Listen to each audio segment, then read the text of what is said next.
into the day with the dawn ringing in my ears. Oh, well, I tune into my TV show. No better way, I gotta get myself into gear. Let's go. Oh, and I feel good today with my wake up in the morning espresso. I feel good today. It's my feel good breakfast show. Good morning, you beautiful people. Welcome to your Feel Good Breakfast Show. It's Tuesday, the 8th of October. My name is Katlego Maboya, reporting for duty, and great to have you in our company as we start a brand new day. It's going to be a wonderful Tuesday, not just a travel Tuesday for all you travelers out there, but also a health-focused one for us. We're trying to keep the body and the mind together, man. How you doing? Yeah, man, it's a system. I'm great, man. I'm feeling healthy. I'm feeling mentally stable, which is what you wanted this time. I can't believe it's the 8th of October already. We are there. We are absolutely there. And a good run for the Boks so far from a sporting front. They look to secure a place in the quarterfinals with today's matchup against Canada.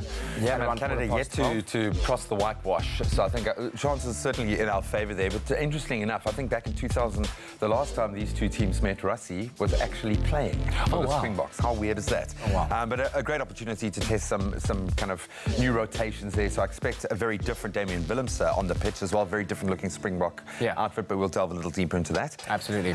Buddy, have you been taking your omegas? I have been taking my omegas. I didn't mean to put you on the spot. No, but it's true. I'm glad you asked, because I've been taking my omegas. I've been taking my B6s and 12s and my salmon oil and my calcium and... Yeah, man. Yeah, I've got an entire vitamin regimen that I go through every day, thanks to Monique. No, but it's a beautiful thing, because ever since we learned about the effects of omegas, especially on your mental health, I've been thinking a lot about that, how to just help your body to look after not just the body, but the mind as well. We're going to be talking a lot about our mental state today. Obviously, as Kat said, a very strong health focus this morning. We're going to be talking about our mental health, but also how trauma affects our mental health this morning. So something that I think the country is dealing with on a large scale, yes, but time for us to become quite personal with how we are thinking about our bodies, and if we've been through something like that, what the long-term effects can be on our mental state. Not forgetting our pets as well, because they're part of the family, so we'll be looking at healthy versus unhealthy snacks for our pets, especially as we look to go into the holiday season. They'll be eating a lot of treats. Ain't no treating off the table. Right? No, none of that. But let's take a look at Expresso Morning Show SABC3, our Facebook page, and our morning post, and how you can engage with us. We're saying, if you could leave school with a general education certificate in grade 9, I love this conversation happening right now. Would you?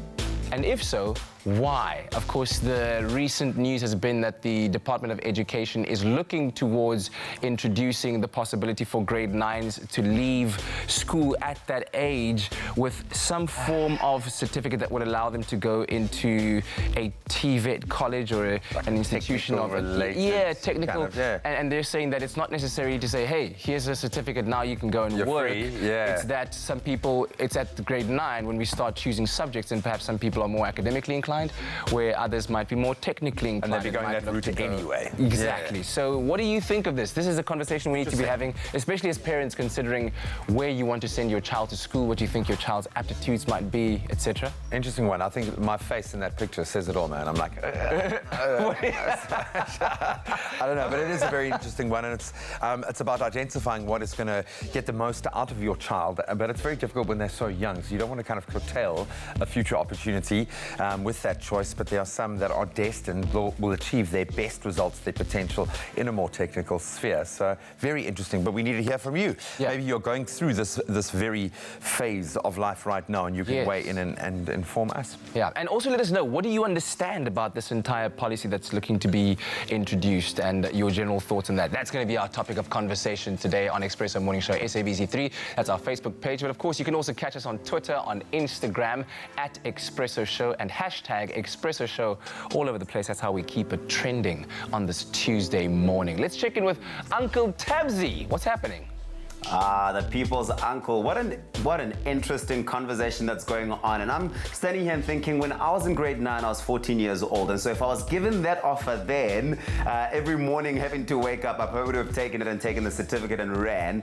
But knowing what I know today, maybe not. I still wouldn't have considered it. Let us know. We'd like to hear from you on our Facebook page, Expresso Morning Show SABC3. It's a brand new day. My name is Tabi Somakubela. Welcome to it. This is your Feel Good Breakfast Show. Thank you so much for waking up with us and choosing to wake up with us. Let's hook you up with a look at that weather update across those major parts of the country. We start off in Johannesburg this morning, where mainly sunny conditions with little to no wind can be expected, and towards the evening sky will become clear and humidity will remain low. And humidity decreases as the day progresses. It's a warm sunset that you can expect to be nice and beautiful out in Johannesburg. Durban, South Africa's playground, sunny conditions with beautiful warm temperatures. A light southerly wind can be expected for the duration of the day, and high humidity over there as well. And temperatures over there will remain between 18 and 24 degrees. Durban, with Port Elizabeth coming through the friendly city. Intervals of cloud and sunshine with nice temperatures. Partly cloudy conditions can be expected as the evening approaches with a light south-westerly breeze. And that's your temperatures out in PE. Cape Town, the mother city, partly sunny conditions with increasing cloud cover throughout the day, and a shower or two in spots. Make sure you take your umbrella everywhere with you, and a northwesterly wind is expected for the entire day. So please be prepared for rain out in Cape Town.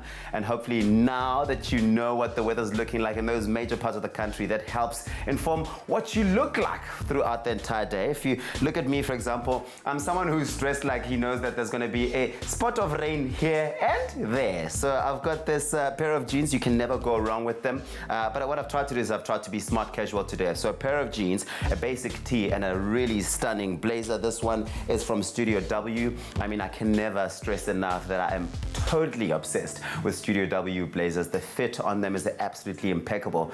But of course, if you are into makeup, you know that you are never fully clothed until you've got your face on. And if you haven't already heard, there is some hot news in the world of beauty with the recent launch of W Beauty's Sir John Volume 2 launch in Woolworths nationwide. Now, expect to find star quality glam girl eye palettes in matte, in shimmer, and shimmery shades from their makeup maestro to the stars, or to the stars himself. His name is Sir John, and he does everybody's makeup. Hot summer days in LA inspired this collection of bold and intense colors for the new season, and it promises to have heads turning at your beauty look. Now, here in studio this morning is Rishana Isaacs. She is a professional makeup artist to create a Sir John intense and illuminating eye makeup look for none other than our beautiful Palisa Tembe, presenter of Afternoon Express. Put it there, ladies. They're absolutely stunning. Rishana, you are the girl with the magic, and of course you got your Sir John on. Palisa, you are the girl with the face. Take it away, Rishana. I mean,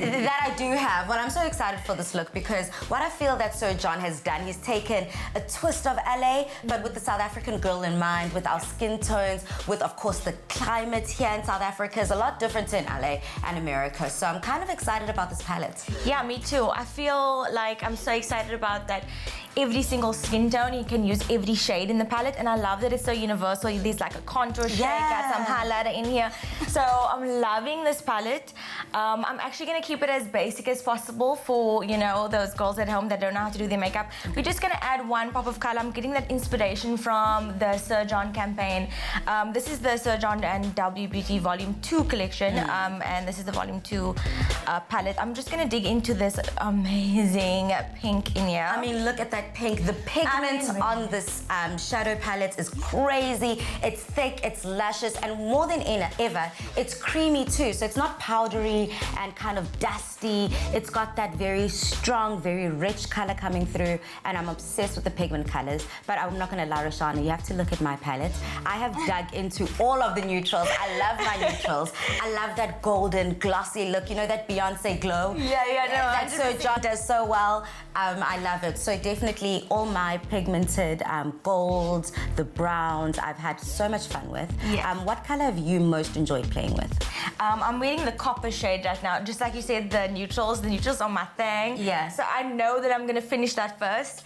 But I love how pigmented the brighter shades are, which is you don't find in a lot of palettes. And you can see that I'm packing the shade on, but there's absolutely no fallout here. But I mean, if you do get that fallout, you can just pick up your cushion concealer, which is amazing. And then I just kind of... I always say that, you know, concealer will fix any makeup mistake that you make. Yeah. So think of how credible it would be if you have Sir John W Beauty Concealer for life. Like every mistake you make in life, you just cover it up with some concealer and you are fine, you are sorted as if nothing happened. I love it. Okay, what color are you still doing the pinky on me? Yeah, I'm just getting out a blending brush. You can use your finger for this if you want to. Just kind of keep it easy. It's really, really easy to blend this eyeshadow, which I really love about it. Yeah. I love the tropical feel that this pink also will give me. So although it's a Tuesday, we're nearing silly season, we're nearing December boss and the festivities. I see myself rocking these colors quite a bit. Yeah. So I use the smaller, like packing on the eyeshadow with this brush. I'm gonna get the smaller brush in the brush collection. Look up for me. And I'm just gonna place the pink underneath the eye as well, just to even out the eye makeup look. And then I'm gonna get this pop of highlighter in the inner corner here. You gotta have that highlight. And I'm gonna put it on the brow bone as well. I love that little trick of putting a lighter, more glossy shade in the inner corner. It just opens up your eye. It brightens up your entire face, the entire look. You look awake, you look alive, even if it is before 7 a.m. in the morning. And we have the jawline here as well. I'm just gonna use the brown just to line the eye. You don't wanna kind of lose the eye shape. So I'm just gonna get this as close to your lash line as possible. Okay. And then we're just gonna finish off with the 3-in-1 mascara. Love this mascara. The brush is just insane. I know, that is so crazy. And Go through every single lash. especially with me, who have very small coiled eyelashes, so I love the fact that it can like kind of extend them, make them look a lot bigger than they actually are. And of course, making sure that these butterfly lash effects is on point. So I'm just gonna go in with the highlighter and with the last brush in the set, put this on the cheekbones, put on the nose. You can even do Cupid's bow if you want. So basically, to recap, we are now using the same eyeshadow palette as a highlighter. You can also use it a little on your lips if you want a little bit more color. So this is like a 3-in-1. Oh, 100%. 3-in-1 palette. Everything in one. Love it. And I love the brown. You can even just intensify that contour. Yes. I'm so nervous for the finished product. I want to see. Okay, stunning. I mean, Gorgeous. Yeah, that's it. you're a I pro, mean, you're a natural. Anybody can do this. I've got to step in. I'm literally watching from the other end of this room, and you've just literally transformed Palisa's entire look in 5 minutes. You look amazing. I mean, I think this is incredible for a girl on the go. Yeah. A girl on the go, but the nice thing about it is it doesn't look like you've done it on the go. Because you know sometimes you get that dodgy makeup where it looks like, yeah, no, this one is on the go, busy, busy, busy, no time. She's doing it just to say, I've done it. Yeah. But you literally could step into a meeting and be a boss. Step in front of the camera and be a boss. Go out and rock the dance floor, and maybe the dinner table, and be a boss at the Or all dance. the above. All of the above, if you want that. This is absolutely incredible, Rochelle. Thank This you is so beautiful. much. You look amazing. So how can our ladies at home be a part of this magic, this experience? I mean, they can find the collection at Woolworths, so it's super, super easy. Yeah. And I love that anybody can use this palette. Yeah, this is fantastic. Well, you at home can win with Sir John Volume 2. All you have to do is recreate your favorite W Beauty and Sir John Volume 2 look, either on yourself or a friend. So go have fun with it. Take a snap, put it up on your Instagram, tag Woolworths, and use the hashtag Sir John Pick Me to win a full hamper of Volume 2 products. Rochelle knows everything about that, and the makeup maestro, Sir John, will choose the winner himself, okay? So this is limited and exclusive to Woolworths. Terms and conditions do apply. Yeah, no, Balisa, I absolutely love this, and Roshana, you've done the stuff. You have done the stuff. I love this look. Diva Divine and sexy. sexy for a sizzling summer. Palesa is so ready for a W Beauty and Sir John have given you out there the ability to create your own on-trend and glamorous beauty looks. Volume 2 is sold exclusively at Woolworths stores online and on the Woolworths app. Go get it.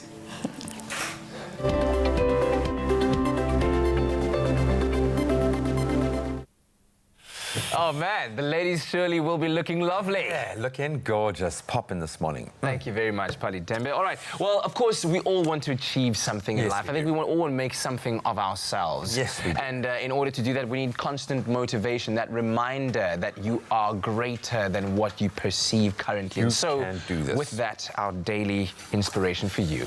It's a proclamation. I love this. Reach your goals. Be active in your goal by doing one small or simple thing each day towards achieving your goal. Wow, I love that first line. Just do it, man. Just be better. Go. Reach your goals. Your Just reach your goals. Now, if it's not there in your mind, how else are you going to achieve it? You've got to be focused on what you want. Even if it's not achievable right now, take a step in the right direction. You can do it. And it's small things like H2 October, dude. It's working. What do we know? We're on the 8th of October, And day 8. You look lighter. And it's your working. skin I'm looks telling better. you, one cheat drink a day, non-alcoholic, and then water for the rest of the day. It's working Come like a on. bomb. You can do it. Reach your goals. Do it.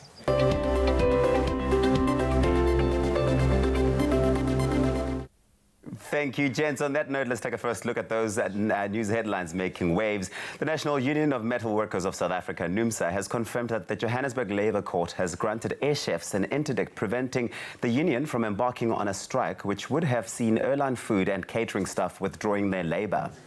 The Deputy Minister of Human Settlements, Water and Sanitation, David Mahlobo, says communities must pay for municipal services. He said state entities were owed billions of rands because residents were not paying for municipal services. In international news, the Royal Palace in Nigeria have announced that its resident tortoise has died following a short illness, saying it was a remarkable 344 years old. The tortoise, named Alagba, meaning elderly one, had at least 2 personal attendants to see to her needs. And in Peru, the unprecedented, well-preserved remains of a 1,000-year-old dog have been discovered in an ancient pre-Hispanic temple in the Ancash region in the north of the country. And finally, wishes have poured in for Archbishop Emeritus Desmond Tutu, who celebrated his 88th birthday yesterday. Scores of people across the globe took to social media to wish him well on his special day. Fondly known as the Arch, the beloved human rights activist and Nobel Peace Prize laureate has largely retreated from public life, but made 2 rare appearances this year. In May, he and his wife, Leah, cast their special votes at the Milnerton home for the 2019 general elections, and he blew a kiss at journalists, waved and thanked them for being present. Last month, Prince Harry and his wife, the Duchess of Sussex, introduced their son Archie to him. His eyes lit up and he cooed over the little one. And that's where we leave it for now. Here's Graham with a look at your sports.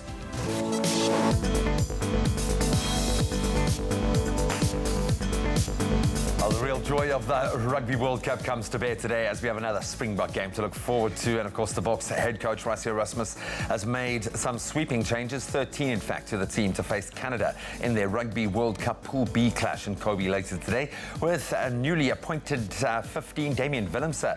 Of course, that injury replacement for Jesse Kriel. He gets a start at fullback.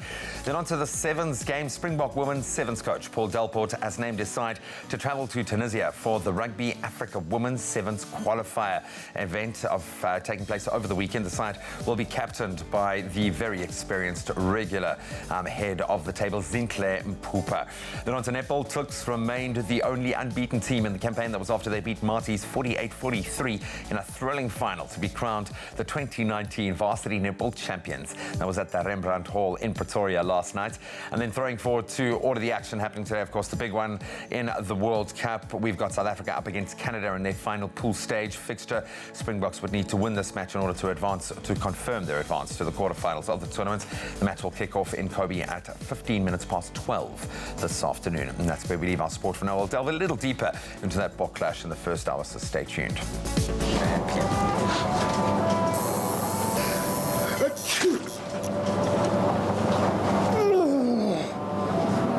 Don't ruin the moment. Prevent allergies or cold and flu with fast-acting powder nasal spray from the Nexa range. Nexa, brought to you by Pharma Dynamics.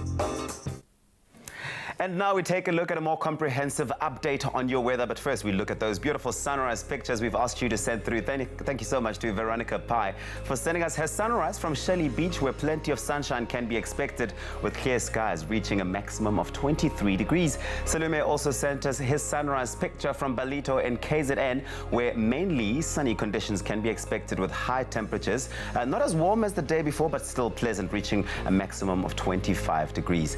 And that's where we leave those pictures for now, but you can get your pictures through to us on our Facebook by sending them through to Expresso Morning Show SABC3 with the hashtag Expresso Show. And those temperatures across the country, starting off in Polokwane, the highest temperatures in the country today, 16, that's your low, reaching a high of 33.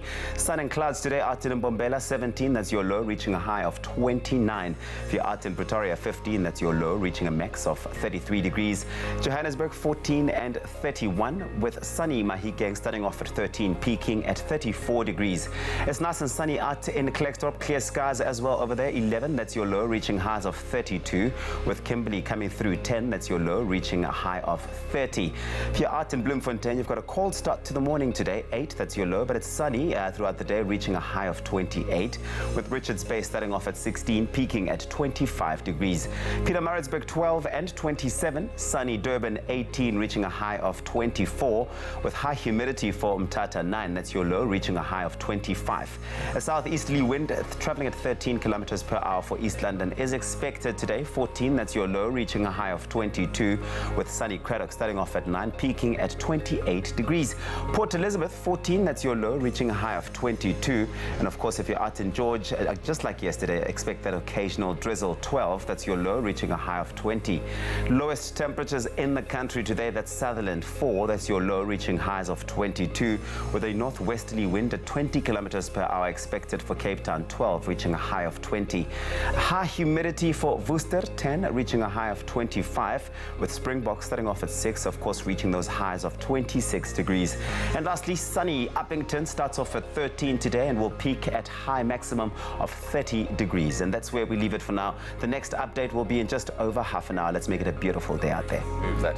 Alrighty, the morning is well underway. Good morning, Sis Princess. Morning, How are you, Kat. dear? Good. All good. Hey, happy belated 88th birthday to the Arch. Yeah, to the Archbishop Emeritus Desmond Tutu yesterday. We didn't wish him happy birthday. So Do you know how much I love that? Do you know that he once missed a plane flight to sit and have tea with my mom and I? We were filming an insert with him at the foundation. Wow. And he was so impressed that I brought my mom to come and meet him because she's just one of his biggest fans. And he literally missed a plane flight. He was like, no, we've got... Did he do the good? He was so awesome.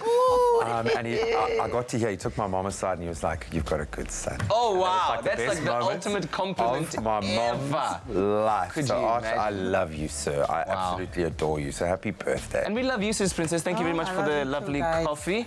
I'm not used to your hair yet. Yeah. Eh? You look so pretty. You look How long did it take to do that? 1 hour. 1 hour? Yes. Hey, your I am hairdresser exactly is the the same. Inkataramus. Is the one. What do I know about hair? But I had the same Zokuhleka 1 reaction. I was like, then.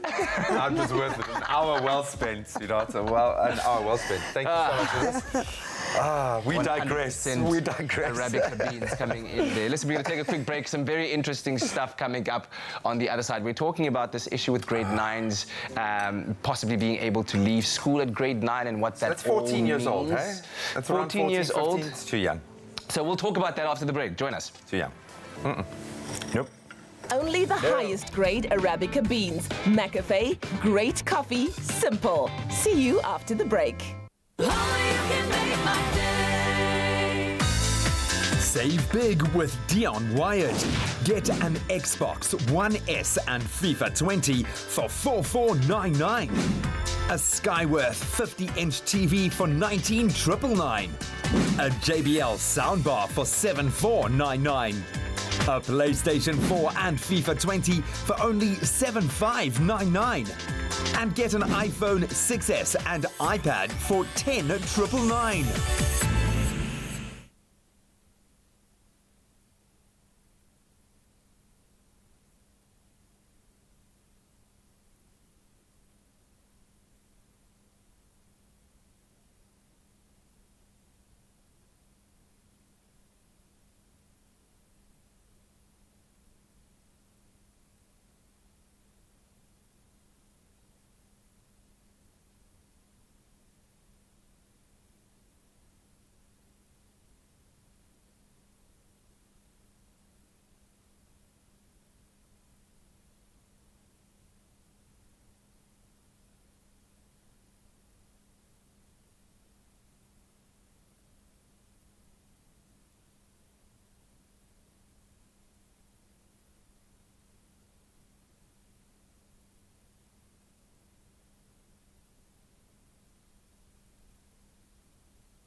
Calling all gaming lovers out there, our resident gaming guru, Gareth Woods, he joins us in the lounge to review yet another prominent sports video game franchise. It's the NBA 2K20. Yeah. So much excitement over this one. Yeah. We've received tweets and Facebooks from so many fans of it who are just eager to find out what your thoughts are. Yeah. But NBA 2K20 is a simulation game, Yeah. right?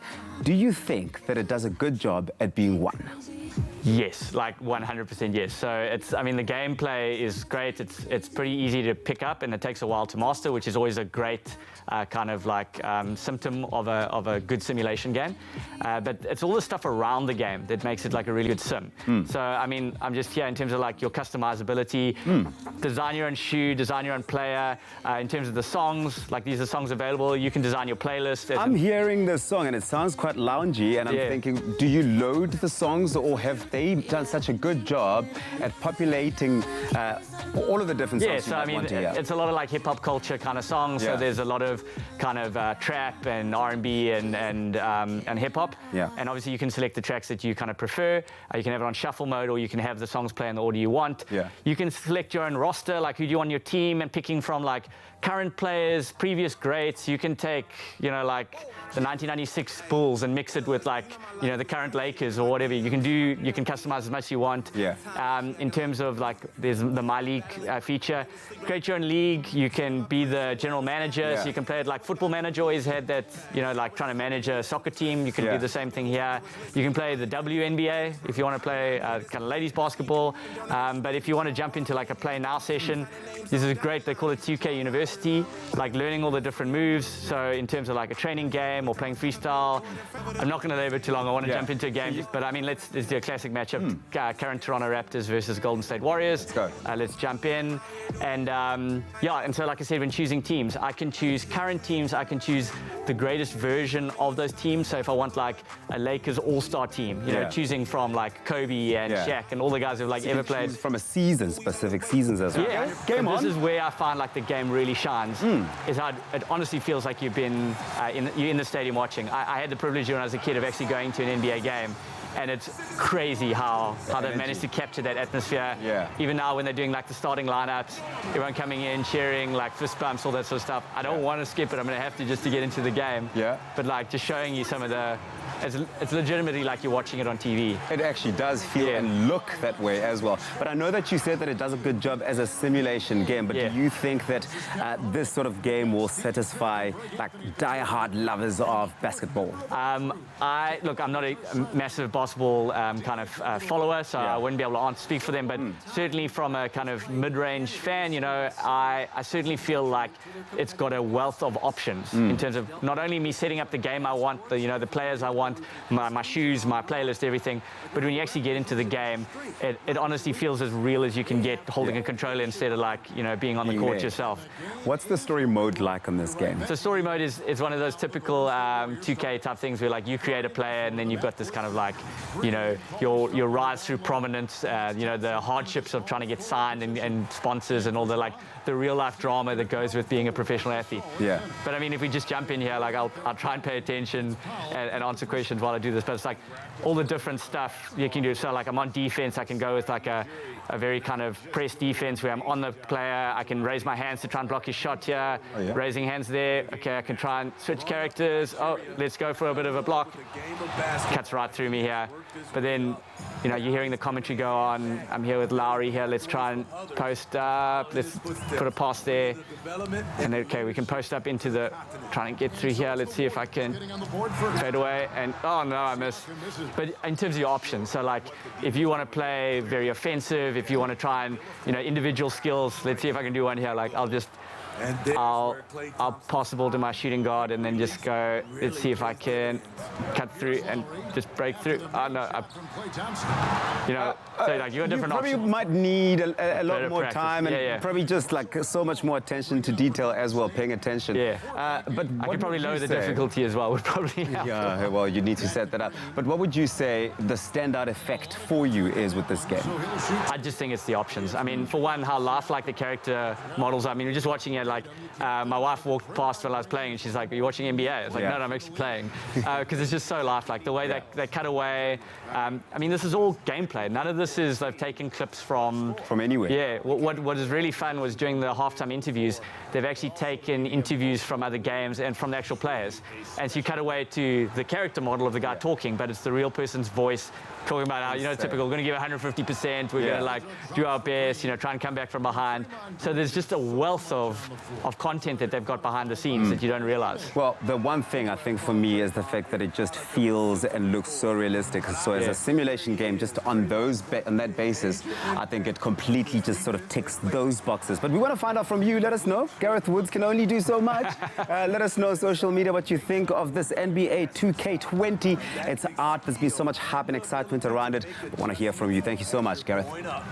Cool. Sorry, I'm trying not to lose the NBA champs here. Like, Stream Fireplace. Dion Wired, where humans go for technology. And of course, don't forget those great giveaways coming up for the next 3 weeks. Massive. Amazing stuff. Massive. Anyway, let's get to the matter at hand. Not so long ago, Minister of Basic Education Angie Motshekga announced the introduction of the General Education Certificate, the GEC, into the South African schooling system, which will allow school learners to leave after grade 9 with a certificate. Now, joining us on right here to break things down, what this new qualification actually means and who's it geared for is educational psychologist Dr. Sharon Etkin. Thank you very much for joining us this morning. Doctor, you must feel like we've been testing you for like the last hour. We've been pumping you for information, but I think we've kind of had it all wrong. And I'm trying to establish now what the actual news is about, because you've revealed to us that you could actually, before this announcement, leave school at the end of grade 9. So maybe we should start with the certificate itself. What exactly is a GEC? Is this the thing that is new? It's the certificate that is new. So basically what they're saying is, even though kids have been able to leave school at the end of grade 9, they've had their school report from their individual schools, so there's been no standardization. So the GEC is actually just going to provide a standardized exam that you can then look for access into the different schools. So whether you want to go academic, technical, vocational, it's going to give you just a basic standard exam. Yeah. So let's try and understand what it then means for the future of a child's education in South Africa. Once you've completed grade 9, you've passed, say, the standardized test across the country, and you now hold the GEC and you decide that I want to leave school. And of course, we're not promoting that and saying people should leave school. We're talking about the possibilities of what then can happen. What is then supposed to happen afterwards? So you can choose to leave school if you want. Obviously, it's really not recommended because you can't do very much with a grade 9. But the idea, from what I understand of reading the press releases, is that the grade 9 is going to start having technical and vocational subjects included, so the kids can actually start choosing which stream suits them better. Not all kids want to do book learning. I see a lot of kids who keep saying to me, I would much rather study something that is realistic and has value to me now. And so they want to go the technical route or the vocational route. So the certificate will actually stand for something. It will give you an opportunity and hopefully prompt people to move into that more technical stream. It should just make it more open, make people more aware of it. So if you can get those technical subjects in grade 9, it's not so vague as to which direction you want to go in. Because that seems to be the crux here. So what can you do with a grade 9 at the moment? Very little. I mean, if you're 15, you can work, but if you're 14, you still can't work because you're not legally allowed to be employed until you're 15. But if you have a look at the laws around being employed between 15 years and under 18 years, it's so stringent, I don't think anybody would want to employ you. Yeah. There's a whole lot of legalities around it. I'm remembering myself at age 15. I don't think anyone would want to employ me either, to be honest. Probably not. But if we just go back, I feel like this places a lot more responsibility on the parent-child relationship for there to be such a close-knit that a child is able to speak to their parents openly about, this is how I feel about school, the academic side of school, and I possibly want to go down this stream, and they understand their child so well. But what kind of child would this system be beneficial for if you had to advise parents and children out there? I think it's a misunderstanding to think it's for the kids who aren't as good academically, because you're actually going into some very technical technical streams in some cases with physical science, engineering, mathematics, yes, although they might be going there in the grade 10 year, they can actually go all the way through, get their diploma, get their BTEC degree. So I wouldn't look at it as a soft option. It's a different track that you can go on. And I think in South Africa, in my opinion, we place way too much weight on getting a degree. We end up with a lot of people who have degrees now but can't get work. And there's a lot of job opportunity in the skilled trades, skilled artisans. Right. Wow. We know. You can establish a really good business in that. We need more entrepreneurs. We need more fitters and turners, boilermakers. I'm really interested in knowing, or maybe getting your opinion on whether you should see a psychologist with your child before making a decision like that. But I'm going to let you think about that for a moment. How do you feel about leaving school and entering the big wide world out there, joining the workforce with a grade 9 certificate? But see, that's the thing. You can't necessarily join the workforce with that GEC. It allows you to go into a different stream. But let us know, because on our Facebook page, we asked that question. If you had the opportunity to do that, to leave, I guess, what we know as school, the traditional school right now, at grade 9, would you do so? And if so, why? If not, why not? Maybe weighing that up right now. We'll have Dr. Sharon Aitken here with us to continue the conversation very shortly.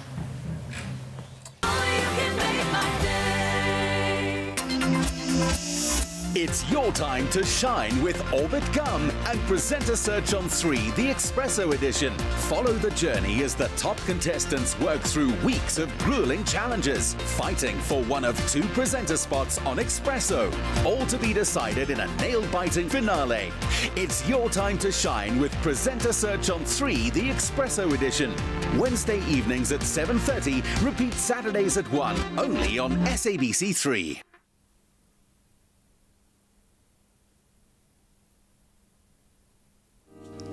Do you got plans tonight?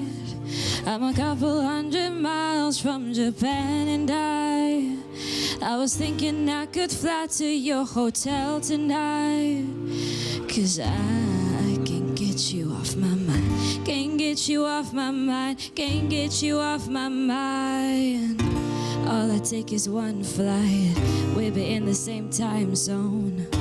Looking through your timeline, seeing all the rainbows. I got an idea, and I know it might be crazy, but I just wanna see you. Oh, I gotta ask, do you got plans tonight? I'm a couple 100 miles from Japan and I was thinking I could fly to your hotel tonight, 'cause I can get you off my mind. Can't get you off my mind. I can seem to get you off my mind. Let's get lost tonight. Let's get lost tonight. Oh, I can seem to get you off my mind.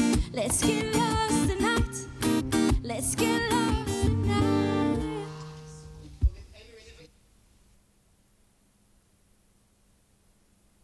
It's my feel-good breakfast show.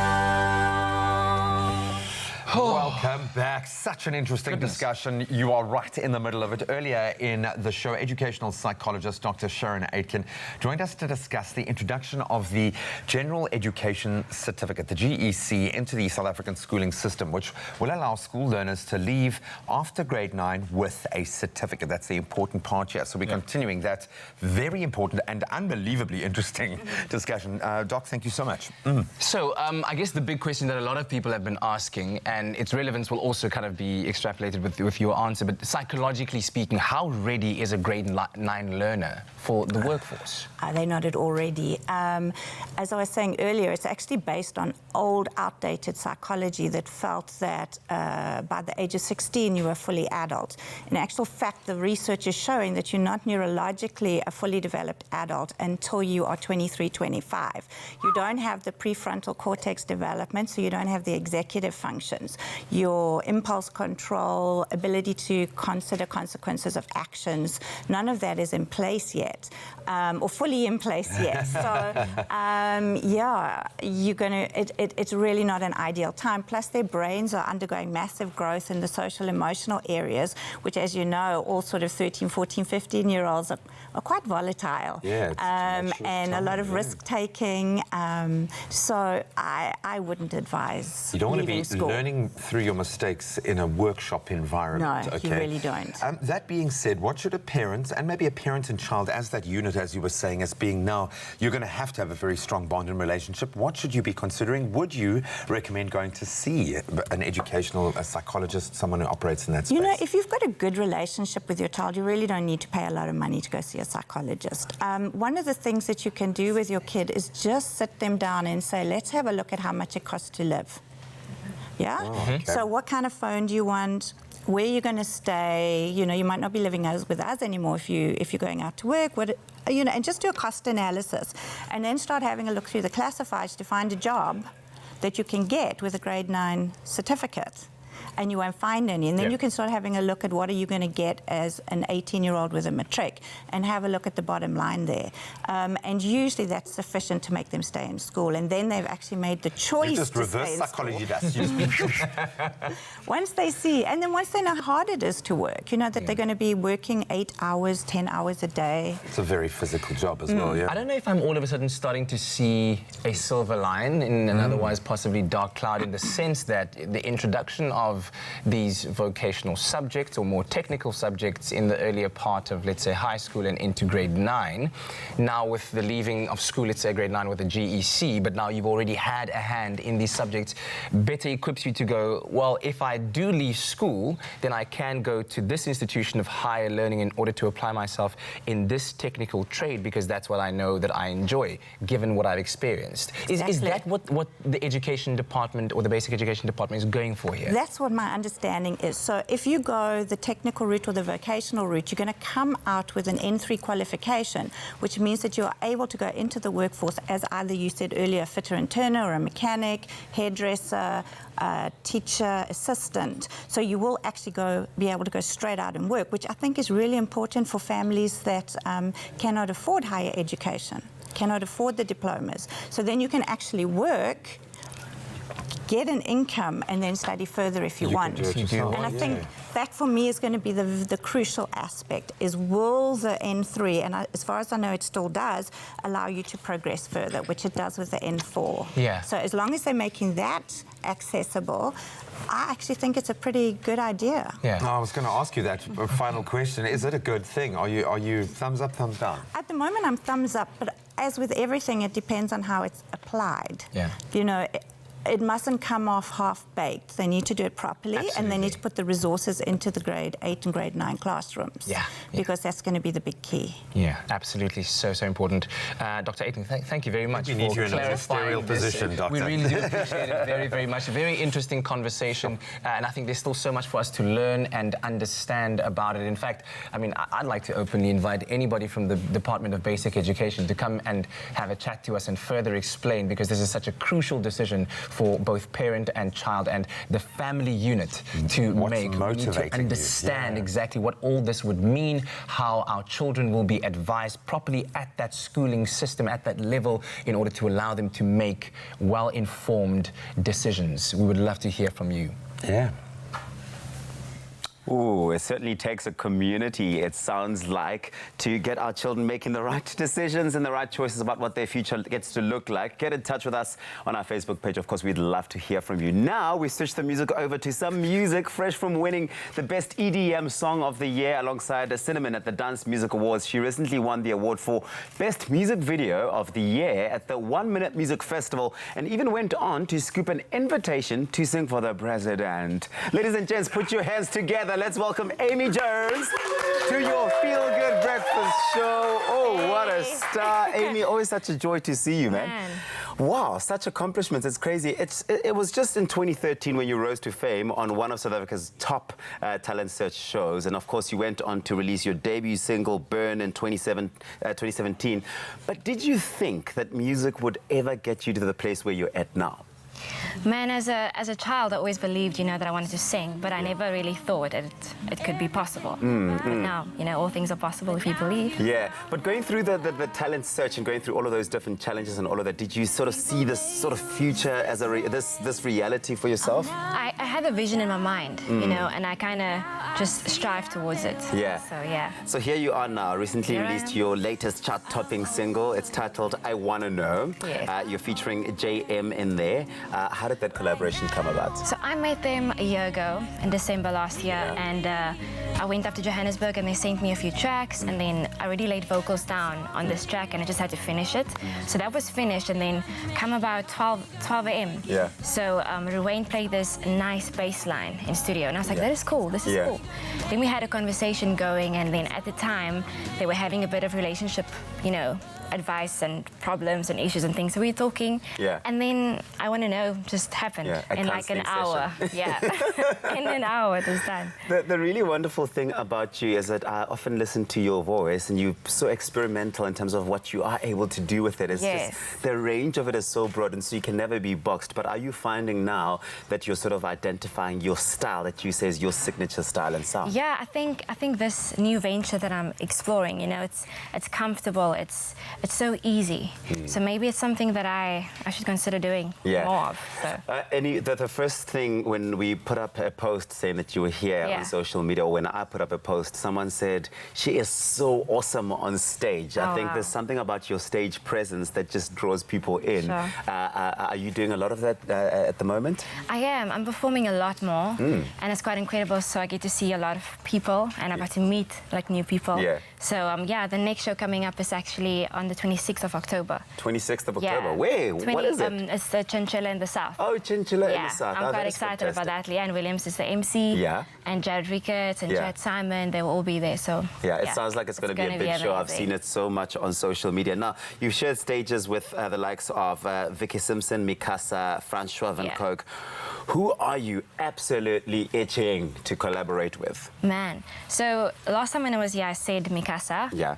And so they still on my list. It happened, but they're still on my list with Jay Something. So I'd like to do something with him. You want some more? On a track. Because the people are asking for some more. Yes, I think that would be really cool. Well, you're going to be here hanging out with us throughout the morning. So I can't wait to hear you sing and perform for us. And I'm sure our family out there at home is going to love seeing you do it. Thank you so much for coming and joining us this morning. Thank you for having Absolutely me. fantastic. It is Amy Jones on your Feel Good Breakfast Show. What a fantastic time we're going to be having. Connect with us on social media. Ask her any questions. Connect with her. Let us know what you think of the performances that are going to be coming up later on the show. It's Expresso Morning Show, SABC 3. We'll see you.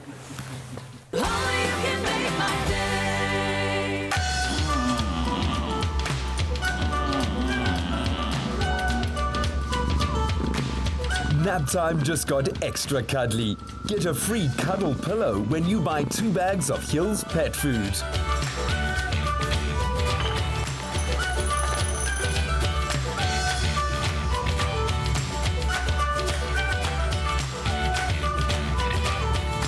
Where dreams are made.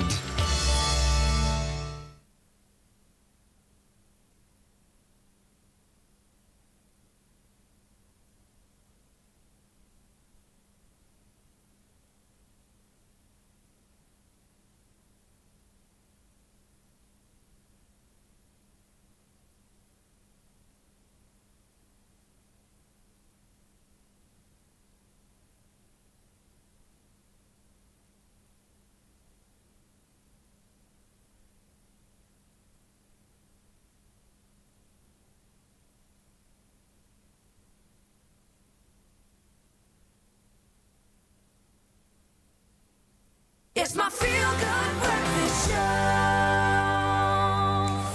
Welcome back to your Feel Good Breakfast Show on this Tuesday morning. Great conversations that we're having, and hope that you are enjoying them, being enlightened by them. Go on over to Expresso Morning Show, SABC3 Facebook page, and have a comment, have a question, engage with us. We'd love to hear from you. But right now, it's rugby talk. Rugga, the Springboks, they might have lost yesterday, their opening game of the 2019 Rugby World Cup to the defending champions, the All Blacks, who are looking pretty strong, it must be said.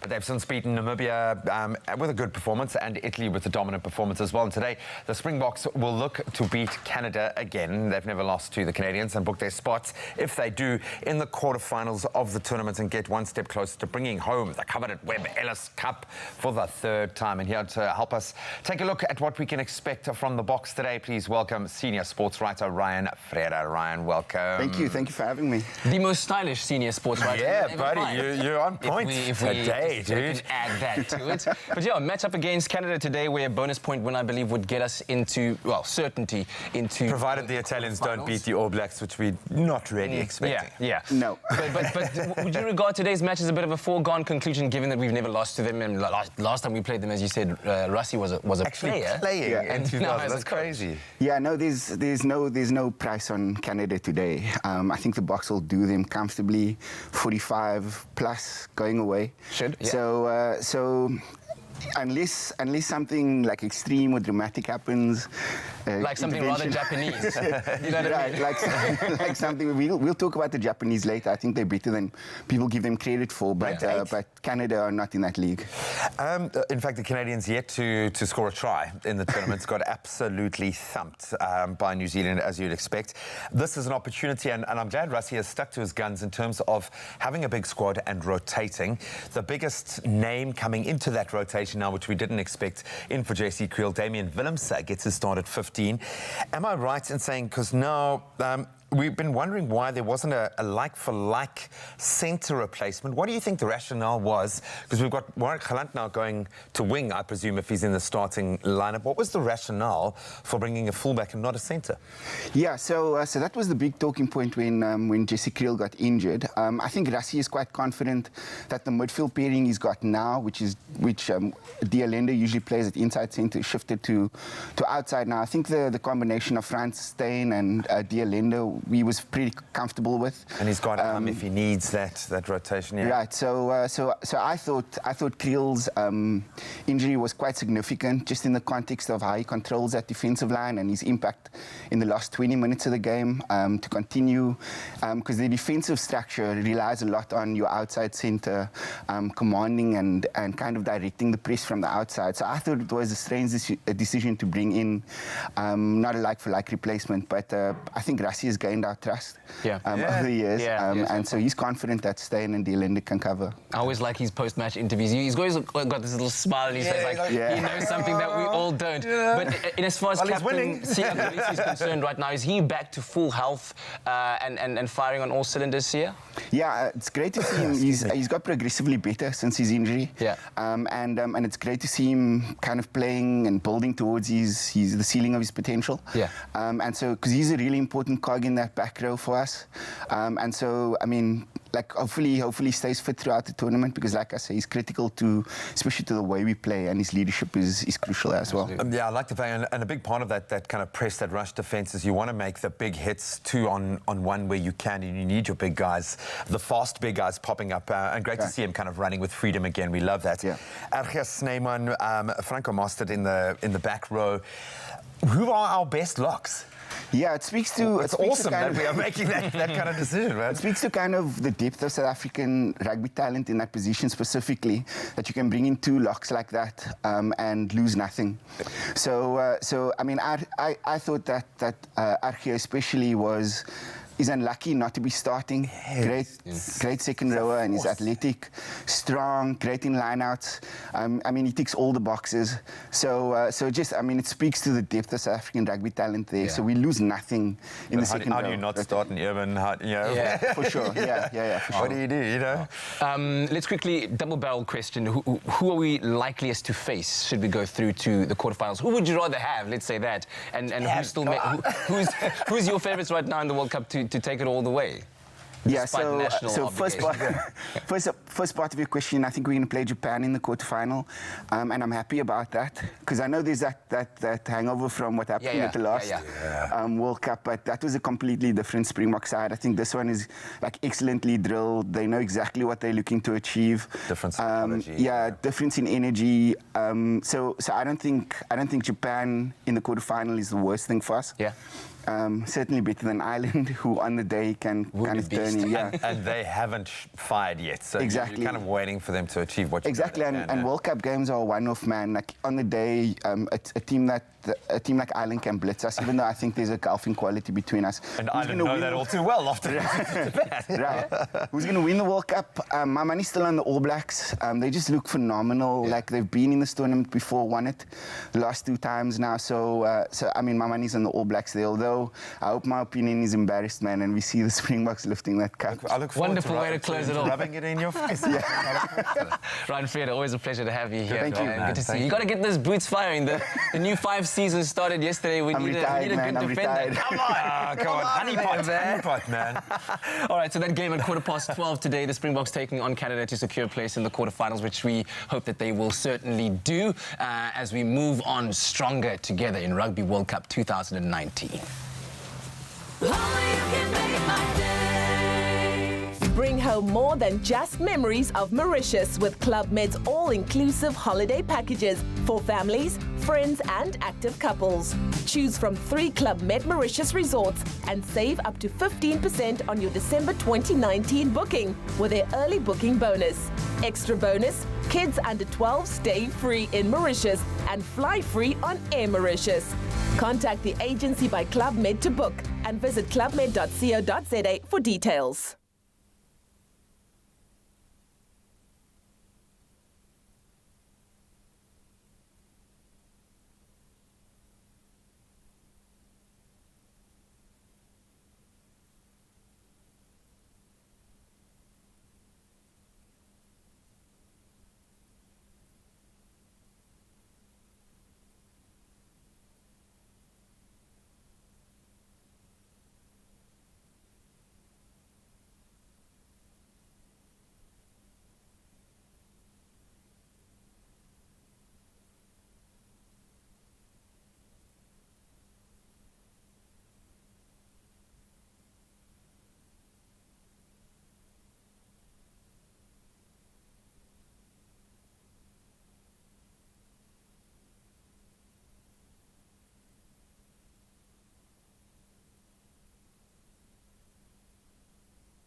Just do this.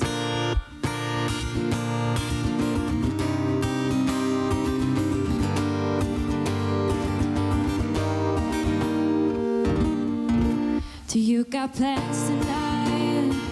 I'm a couple 100 miles from Japan and I was thinking I could fly to your hotel tonight. 'Cause I can't get you off my mind. I can seem to get you off my mind. Let's get lost tonight. Let's get lost tonight. Oh, I can seem to get you off my mind. Let's get lost tonight. Let's get lost tonight. Oh, I can seem to get you off my mind.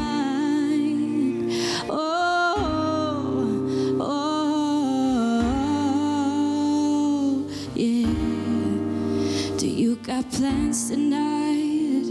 I'm a couple 100 miles from Japan and I was thinking I could fly to your hotel tonight. 'Cause I can get you off my mind.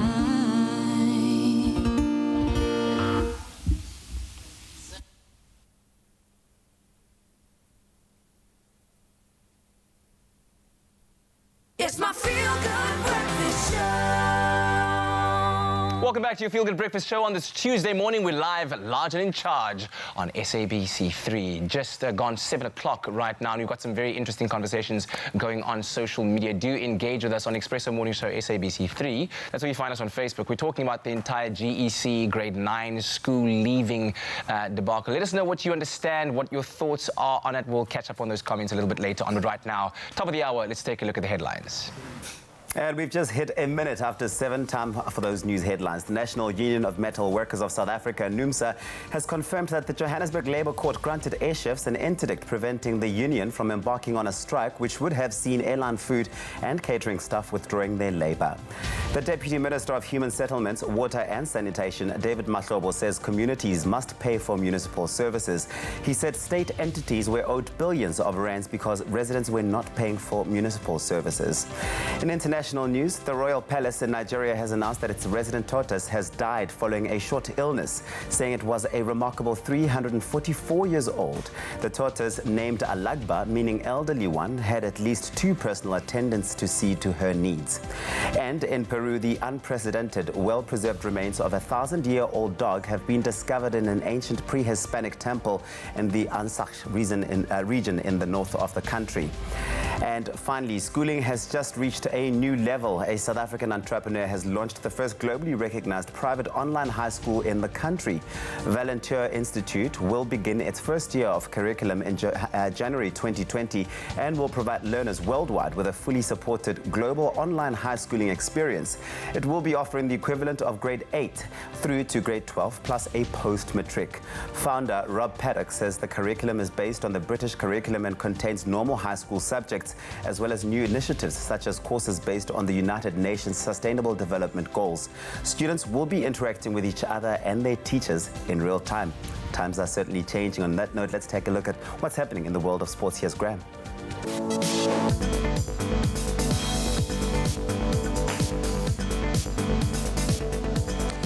Let's kick it off with our Rugby World Cup watch. Springbok head coach Rassie Erasmus has made 13 changes to the team to face Canada in their Rugby World Cup Pool B clash in Kobe later today, with Damian Willemse, of course, that injury replacement for Jesse Creel, getting a start at fullback.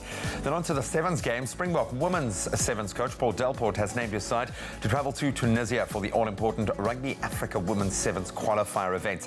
Now taking place this weekend. The side will be captained once again by the experienced Zinhle Mpupa. Then on to netball. Tuks remained the only unbeaten team in the campaign after they beat Marties 48-43 in a thrilling final to be crowned the 2019 varsity netball champions at the Rembrandt Hall in Pretoria last night. And of course, reiterating again the big one today, our Rugby World Cup action returns with South Africa up against Canada in their final pool stage fixture. The Springboks would need to win this match in order to advance to the quarterfinals, or at least secure that position in the tournament. And the match will kick off in Kobe at 12:15 this afternoon. That's when we leave our sport for now. We'll expand on those headlines again on the top of the hour.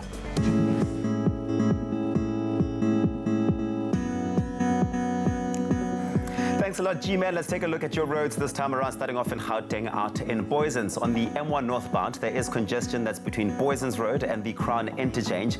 The average traveling speed over there is 15 kilometers per hour. Delays are up to 10 minutes. And if you're out in the Western Cape in Khayelitsha, there is protest action. That's on the N2 inbound before the airport exit.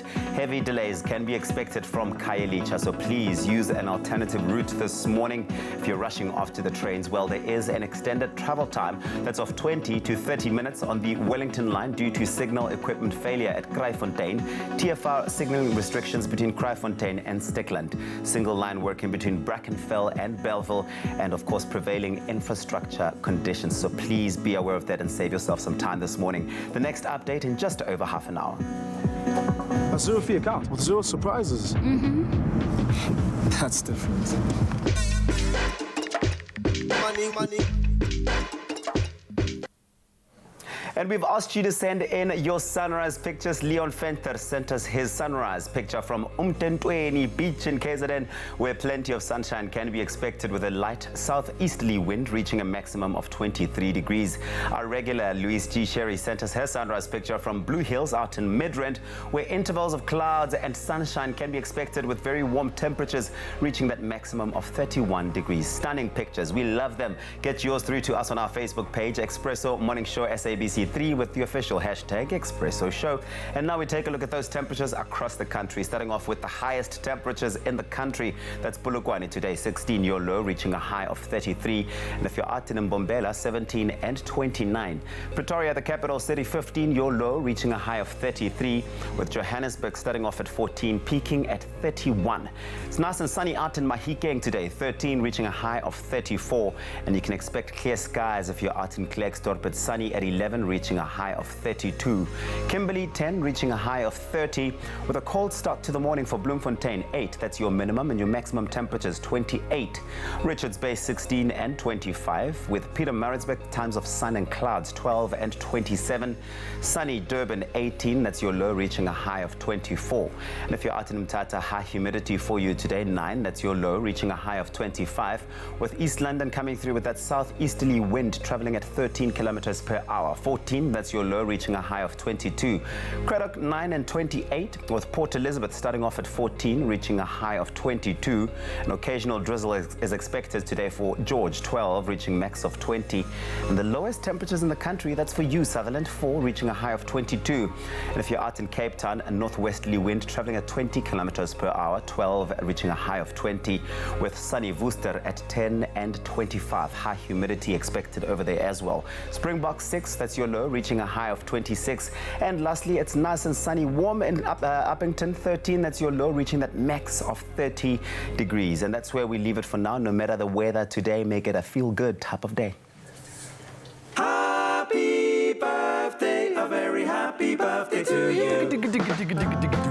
Yeah, feel it, do the dance in the pants. Hopefully this brings a smile to your dial, because it's birthday time where we get to celebrate with just a few of you that very special day with the very special, wonderful dedications, messages that you've sent. No videos today, unfortunately, but some pretty cool messages coming through. Let's kick it off, man. Absolutely, you 8th of October babies. Happy birthday to my daughter, Faith Ross. Our family would like to say we love you very much, Faith, and you are a blessing to us, our beautiful daughter. And there is Faith. Faith. And a lovely picture. I'm assuming that's Faith and Mommy. There. Happy birthday to you, Faith. Then happy birthday to Philip. May the good Lord keep on blessing you. Enjoy your day to the fullest. Happy birthday, Philip. And then happy birthday to another Faith. We're keeping the faith this morning. May the year ahead bring many blessings your way. Have an awesome day, and that's from your family and your friends, Faith. Happy birthday, girl.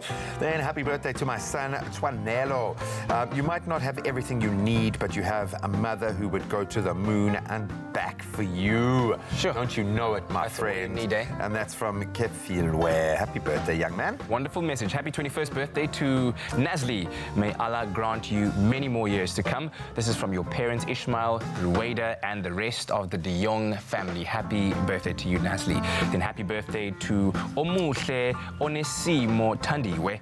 May you be blessed more and more each day. I love you, baby girl. That's probably from mom and parents and the family. And from us as well. Absolutely.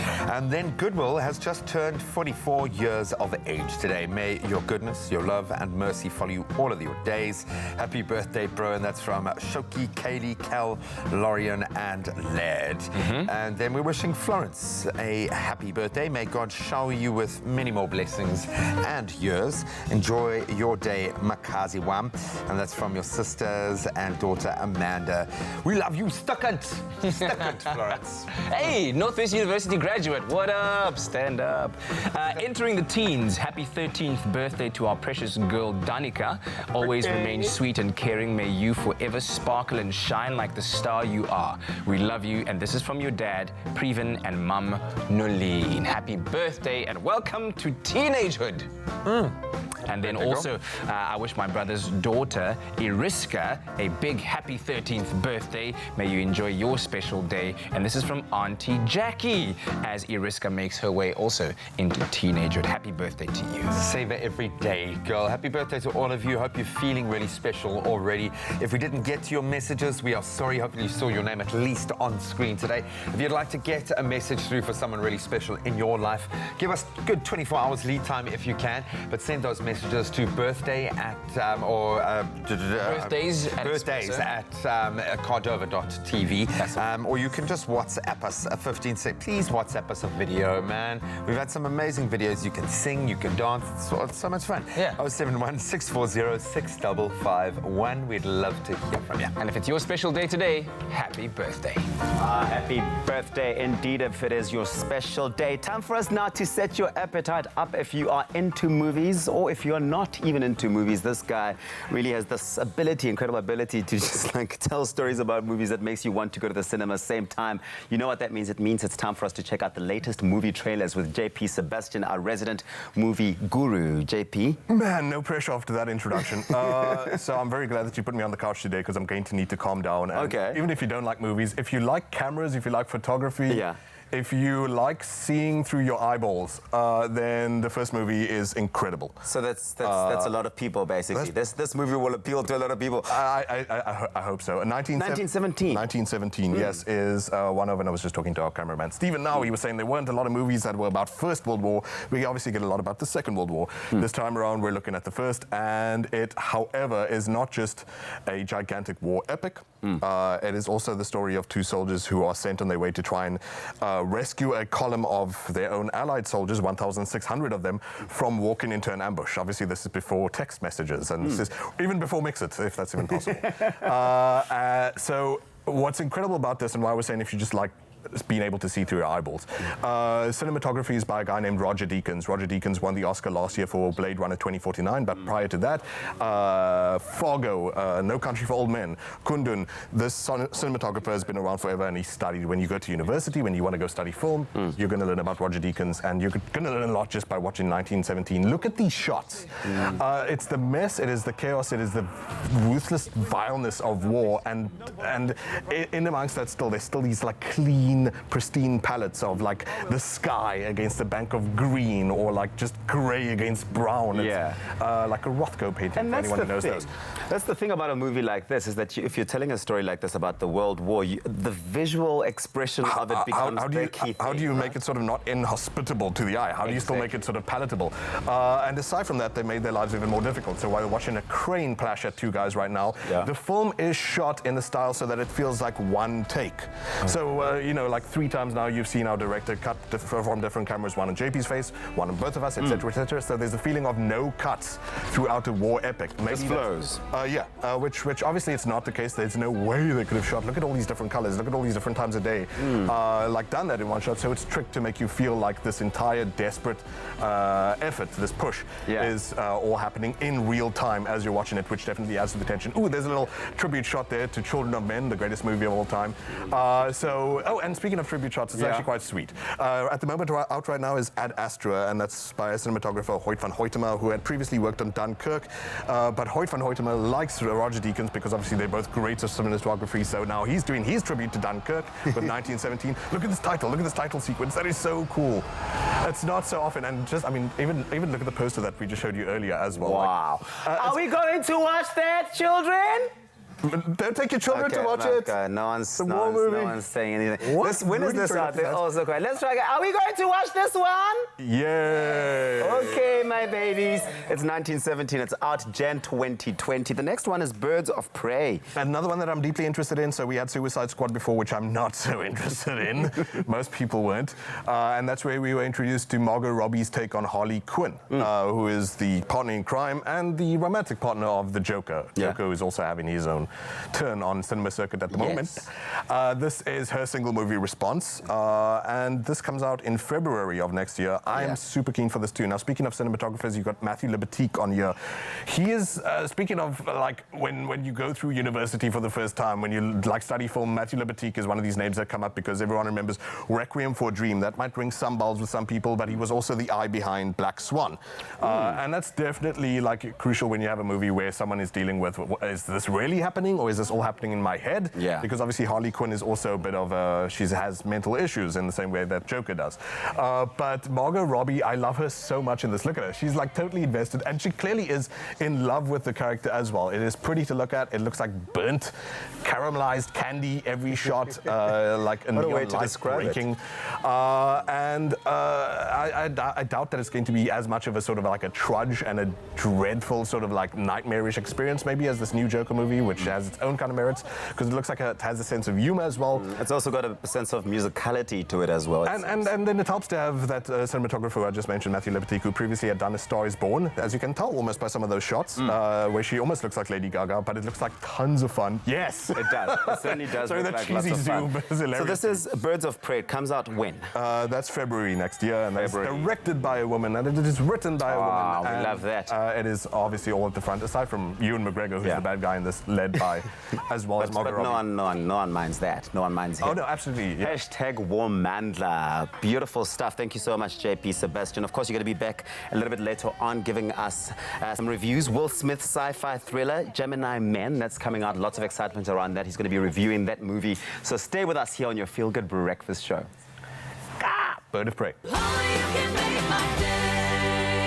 Next time on The Next Brand Ambassador, things go horribly wrong, leading to an epic meltdown. This presentation's terrible. This whole situation is very embarrassing. He doesn't consult us as a group? It's a total lie. It literally just went over their heads. Why are you playing team leader? We've messed up. I'm not going to set somebody up in my team for failure. Stop. How do we even go back to working together? That's The Next Brand Ambassador, Thursdays at 7:30 p.m. only on SABC3.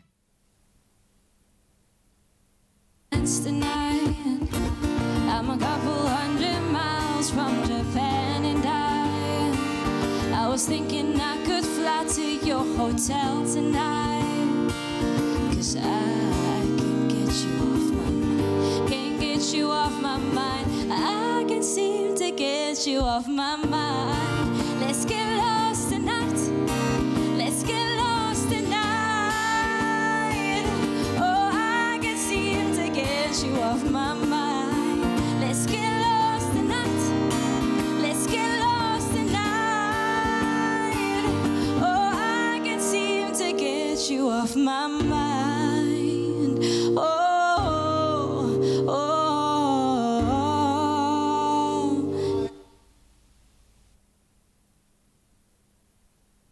It's my Feel Good Breakfast Show. Welcome back to it. It is your Feel Good Breakfast Show. It's Expresso live right here on SABC3 on this beautiful Tuesday. Welcome to it. Thank you so much for hanging out with us this morning. JP Sebastian is still here on the hot seat, and it's once again time for us to be taking a look at all those movies we should be watching. This one has caused quite a bit of hype and excitement. It's Will Smith. He's got his latest sci-fi thriller that's coming out, and you're excited about it. I'm excited about it. I'm here to review it. You were dancing just now. Well, that's just because I'm weird. But Gemini Man, tell you what, rather than me giving you the spiel about what it's about, I'm going to show you a clip, but importantly, what you're going to learn about in this featurette is that Ang Lee, the director of this movie, previously also it was A Life of Pi, and also with the long halftime walk of Billy Lynn, whatever that long movie title is so interested, this director, in using and pushing the boundaries of the next big technology. So you're going to learn a lot about the sort of like the technical stuff that they use in this too, but hey, a famous face is always nice to see. Will Smith talking about Gemini Man. What is so special about Gemini Man is at the center of it, you have two characters played by one person across generations. You're looking at Will, who's looking at his younger self. That's a phenomenal experience for an audience. I play both 50-year-old Henry and 23-year-old Junior, who's sent to kill him.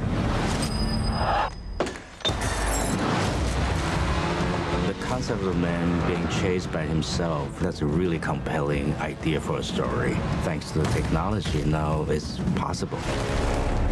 Creating a digital human is one of the hardest things you can do in visual effects. This is not de-aging. This is not face replacement. But what you see for Junior is a completely digital creation, 100% driven by Will Smith's performance capture. It's his performance, it's his emotion, it's his ability as an actor to create this really rich performance and then play off of himself. This technology is going to change how movies are made and how movies are seen.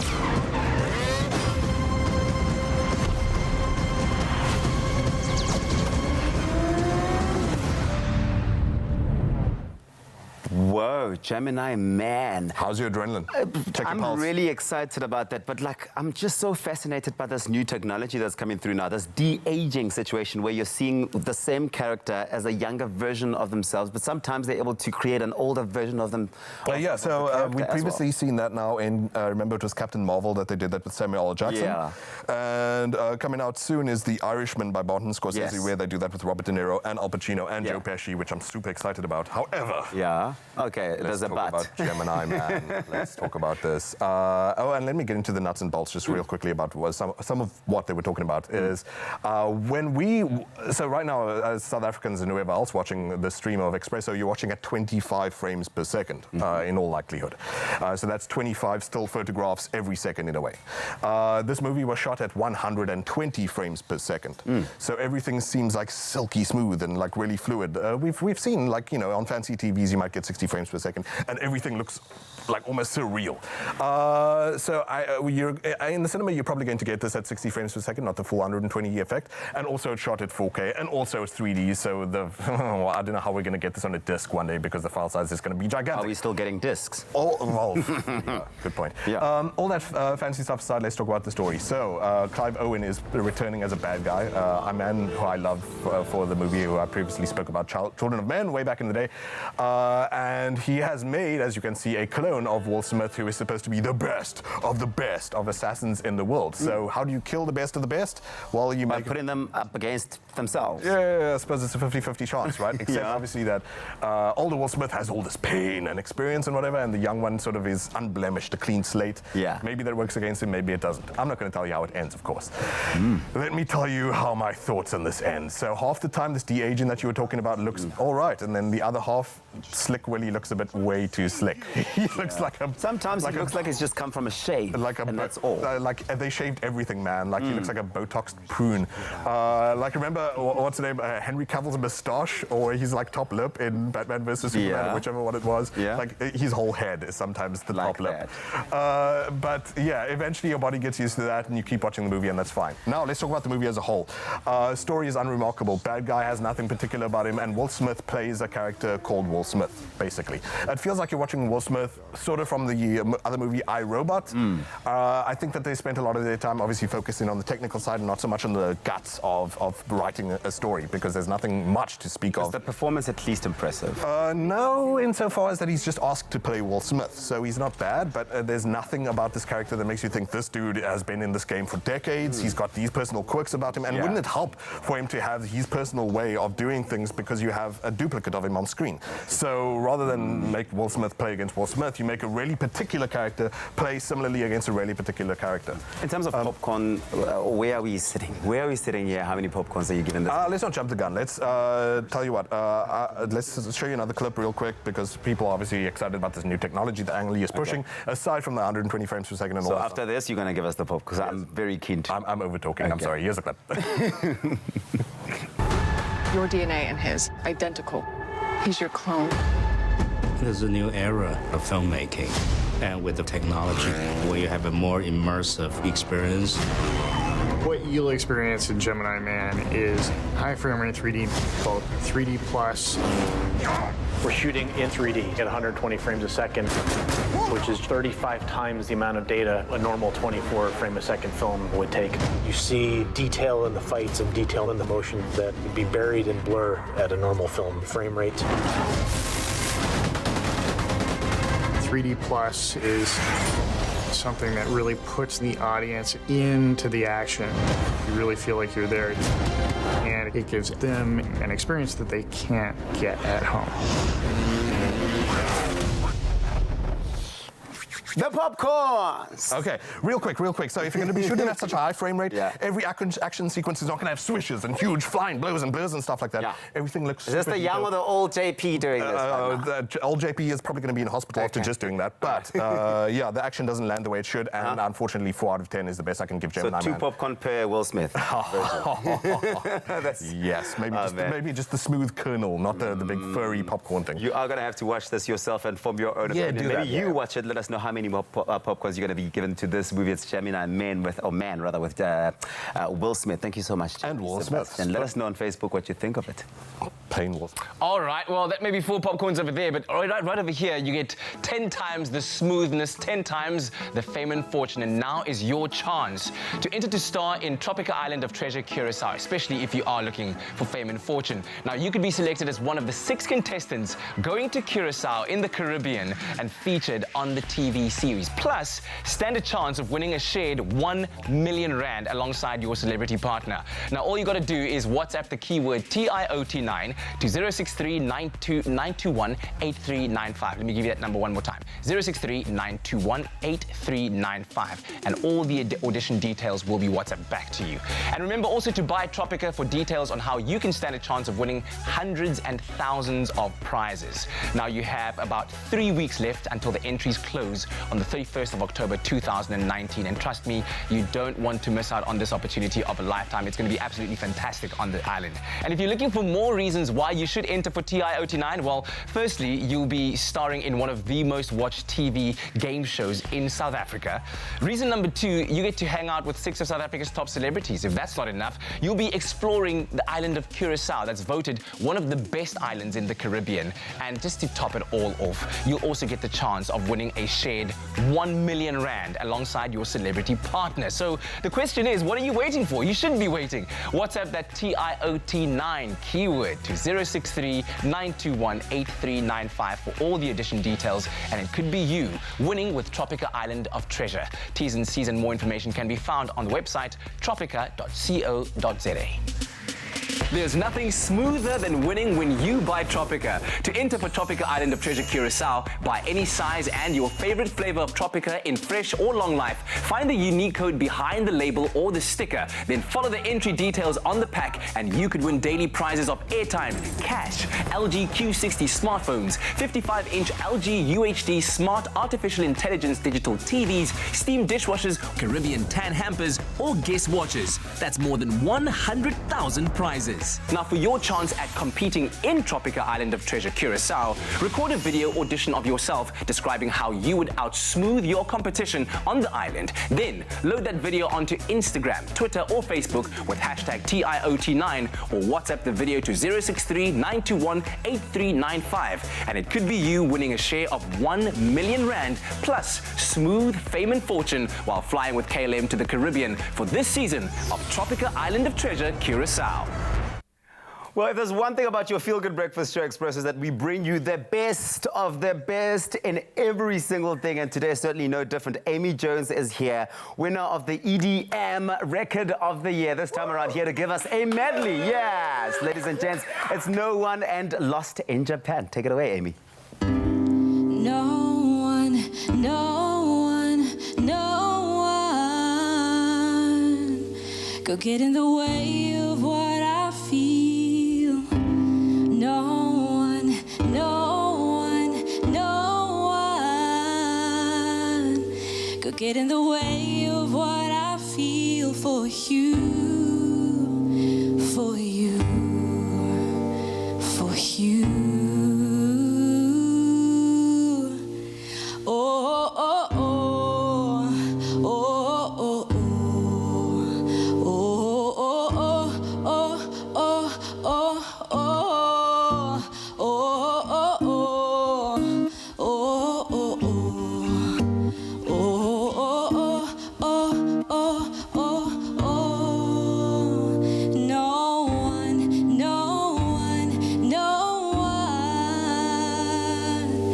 Get in the way of what I feel.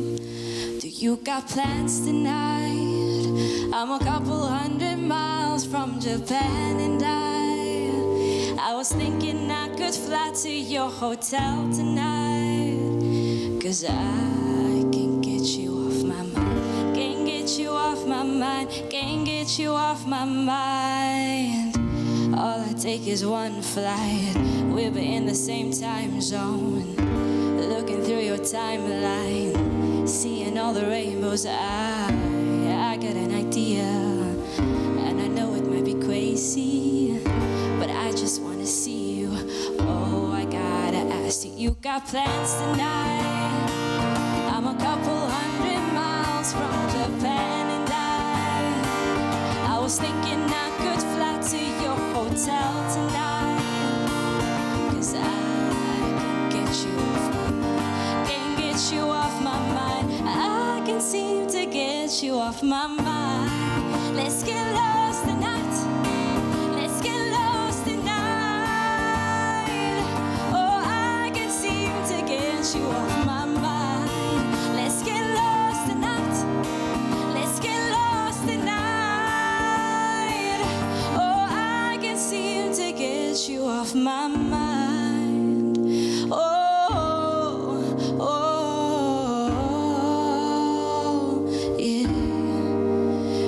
Got plans tonight. I'm a couple 100 miles from Japan, and I was thinking I could fly to your hotel tonight. 'Cause I can get you off my mind. Yeah! Amy Jones on your Feel Good Breakfast Show. Do you have plans this morning? Let us know what you thought of that performance. Absolutely fantastic. Expresso Morning Show, SABC3 on Facebook. What is the inspiration when you take on a song like that and you give it that Amy Jones energy? What goes on through your mind? Man, I just, at home, I rehearse, and then this just happened to be like one of the songs that I love. So I just put it together and then I give it my own flavor. It's not like a little love song to somebody. No, not at all. Let us know what you thought of that. This is fantastic. Amy Jones is going nowhere. Lots more performances, or lots more feel good coming your way. There's nothing smoother than winning when you buy Tropica. To enter for Tropica Island of Treasure Curacao, buy any size and your favorite flavor of Tropica in fresh or long life. Find the unique code behind the label or the sticker. Then follow the entry details on the pack and you could win daily prizes of airtime, cash, LG Q60 smartphones, 55-inch LG UHD smart artificial intelligence digital TVs, steam dishwashers, Caribbean tan hampers, or guest watches. That's more than 100,000 prizes. Now, for your chance at competing in Tropica Island of Treasure Curacao, record a video audition of yourself describing how you would outsmooth your competition on the island. Then, load that video onto Instagram, Twitter, or Facebook with hashtag TIOT9 or WhatsApp the video to 063-921-8395. And it could be you winning a share of 1 million rand plus smooth fame and fortune while flying with KLM to the Caribbean for this season of Tropica Island of Treasure Curacao.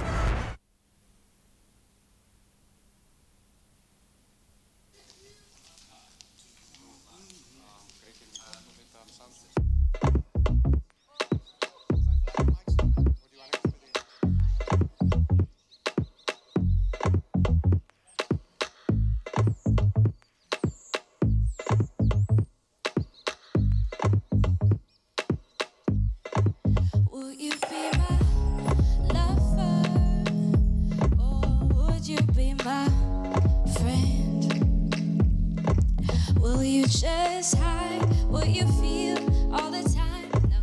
Can you start over? Can you start over? Here we go, again.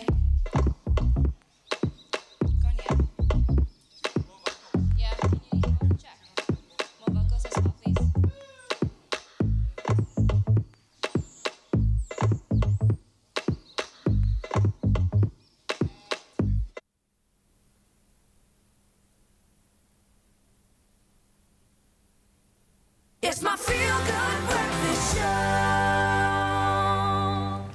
Welcome back. You're live with Expresso. Thank you so much for joining us. It's been a beautiful Tuesday morning with a very strong health focus. In fact, this whole month is dedicated to breast cancer awareness, an annual campaign aimed at increasing awareness of the disease. And this is also a call to action for everyone to evaluate their lifestyle and help reduce their risk of cancer. And today we have expert Megan to tell us a little bit more on how we could possibly lower our risk and boost our immune system and help protect against cancer fighting cells. So thank you so much for joining us, Megan. Always great to connect with you, especially over such important times. And we know so much can be achieved through early screening and detection, and that is very much at the heart of the awareness we're trying to create around Breast Cancer Awareness Month. But what can we do to lower our risk of cancer? Well, if we're talking diet and lifestyle, the one thing, to start with is just to be proactive. So I would recommend that follow a healthy, balanced diet. Remember, when it comes to physical activity, the World Health Organization actually suggests 150 minutes a week. So if you look at that, that's basically 30 minutes a day, 5 days a week. You basically can collect that over the period of the day. And then, of course, very importantly as well, is that when we're looking at our diet, it is important to make it a plant-based diet. If you're looking at your plate, try and aim for about 3/4 of your plate coming from fruit and vegetables, legumes, etc. And then that would really be a really good start to what you're doing. And one thing to add to that is to try and maintain a good weight, because that has been shown to be linked to your risk in cancer. And these are all things within our control. I know there is nothing more terrifying than receiving that diagnosis, but when we talk about taking those precautions, there are so many things that are actually within your control. You mentioned kind of broader food groups. What foods specifically are cancer fighters? Okay, so ones that I'd really recommend are your oily fish. And then, of course, looking at your fresh fruit and vegetables, particularly if you can go seasonal, that's a really good way to go. And something like your nuts. Cheaper, yeah. Yes, definitely. and also, you know, when you are wanting to start increasing your intake of those types of foods, one thing that we do have is Be Well and Cancer actually collaborated and brought out a cookbook, and it's the Smart Choice cookbook, and it is available on the Be Well website for free. You can download it. Great. And what's really nice about it is it's got different breakfasts, lunch, different suppers, as well as snacks and treats, and also vegetarian options. I think that's such an important thing, because we often, as soon as you start thinking about eating healthily, you think, okay, well then flavor is going to go out the window, texture is going to go out the window, and enjoyment is going to go out the window. But often if you can inspire yourself with finding kind of your flavor palette within that, it makes eating healthily far more easier, but it incentivizes you to actually enjoy it and involve yourself, and you get excited about preparing those meals. And snacks is a big thing, because often that's where we transgress, is because we need instant gratification. So if you can pre-prepare some healthy snacks. You mentioned your fatty fish, and I'm assuming that's because of omega-3 specifically. Absolutely. You know, when we look at its relationship to mental health, massive, its relationship to overall health, well-being, to the health of our gut, health of our brain, but it is a hugely important element to our diet. If we're not keen on fish, what are some of the best ways of taking it in? Definitely. So the one that we can look at is particularly the Be Well oils, but the canola oil is great, because canola is actually high in omega-3. And then we've also got the canola and the olive. And what's nice about that is it's very low in saturated fat, it is cholesterol-free, and it's high in omega-3. So it's a great cooking oil, because it's got a higher smoking point, which makes it healthier. It also doesn't break down when you're cooking with it because of that higher smoking point. It's definitely a better option. So the early screenings, where do they fit into lowering your risk of contracting cancer? Okay, so what I can suggest to everyone is, you know, we all make excuses. We've got reasons. Sometimes it's too costly. We don't find time. We also have a fear of going. Well, the guys with prostate, it's the same thing. A million reasons. But if I can recommend it, is that, you know, don't wait. Go for those regular screenings or regular checkups. Because the moment you actually detect that there might be something, you can start acting on it, and you can actually reduce your risk, you know, in that way, instead of waiting for too long. So it's really important to do that, you know, sooner than later. Thank you so much for that. Some great hacks there. I would recommend taking a look at the Smart Choice cookbook as well, with Cancer and Be Well, and you can get that at bewellfoods.co.za. I think most importantly, don't let your fear of doing something, often just the unknown, prohibit you, stop you from going to get scanned. And the same thing applies not just to women when it comes to breast cancer, but for all forms, for gentlemen, especially with prostate cancer as well. I'm of that age now where I've got to start thinking about that. Don't let your fear stand in the way of a possible early detection, because that could make all the difference. Now, we as humans love to treat our pets with something tasty. Now, resisting puppy dog eyes and kitty purrs can be incredibly difficult, especially when we see how much they enjoy the treat.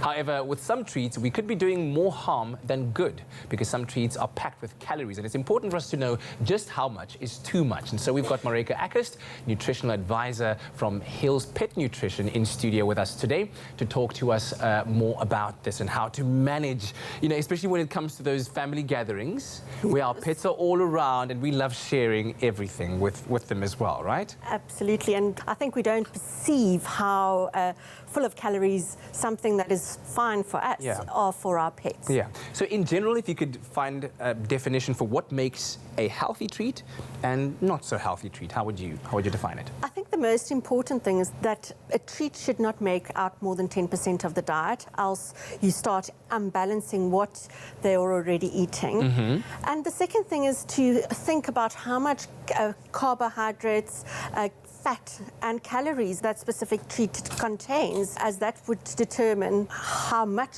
is too much for them. Exactly. And especially when you think about, on the weekend around the braai, it's very easy to just take a piece of sausage or meat, just throw it on the side, maybe around the dinner table. But it's not healthy for our pets to be feeding on our scraps. The vets thrive on that because it's called garbage disease, because tomorrow morning you'll probably have a dog that has diarrhea. So you'll be surely visiting your vet on Sunday morning if they had some of that wors. A lot of desserts contain xylitol these days, and that's incredibly poisonous to dogs. So we're talking about death here, not them going an upset tummy or anything like that. Yeah. It's really very, very important that they're not exposed to things like that. Let's talk through what you've brought here and the perception that I think we have as human beings about what it is that we're giving our pets versus the reality. Yeah. So just to kind of paint the picture a little bit more, what do you have Absolutely. So I'm going to be asking you, what do you think this 28 grams of cheese would be equivalent to? Yeah, okay, 28 grams. So you're saying if I as a human were to eat that or give that to my dog, what am I consuming as a human being? Yeah. Well, probably, maybe, let's say 3 more cheese blocks than that. Would that be the amount of calories they're consuming? Are you ready to be shocked? Yes. Wow. A whole cheeseburger. So that much cheese for a dog is the equivalent of that whole burger that they would be taking in terms of calories. Absolutely. And you don't perceive that as being a lot? No, it's small, and besides, Spotty likes some cheese. It's like 10 blocks of little blocks of cheese, and you kind of think, oh, that's like not much. Okay, so you've got to be very, very careful. Now I'm thinking about the next one. I mean, we've got a basic piece of wors that you'd be braaiing, and I mean, especially when you're giving that to your dog, you might be doing it in small little bits over time. Absolutely, and without blinking your eye, you can do double that. Yeah, because they like it, especially when you're trying to make them do tricks and you're treating them with a wors. Exactly. Okay, so I'm trying to do the maths here. So that much wors, if that was a burger for the cheese, this would probably be the size of a steak, like a. Oh. So can you eat that many cooks? Never. That's a lot of sugar. That's a lot of calories. Sugar. Yeah, it's calories. It's the sugar, fat, carbohydrates. They're all calories, even protein. That is shocking. Okay. So I thought I had it down pat, but clearly not. And then the third one is a little slice of salami. What do you think I have hidden here? I mean, there already I can see a lot of pieces of fat. Well, at least you're starting to look at those things. And I mean, if that much wors was so many cook sisters, this has to be like 20 fat cooks. What do you have? Do you think I can fit them underneath here? Very possible. So that would be the equivalent of that cheese and some crisps. And that's already a burger on top of that as well. And you think to yourself, if you had to eat that, how satiated you might be. Exactly. And that's just a piece of salami. We put no thought into giving that to our pets. Okay, well, maybe then your cat might like just a little slice of that salami, not all of it. Just a little piece. Okay. Very little piece.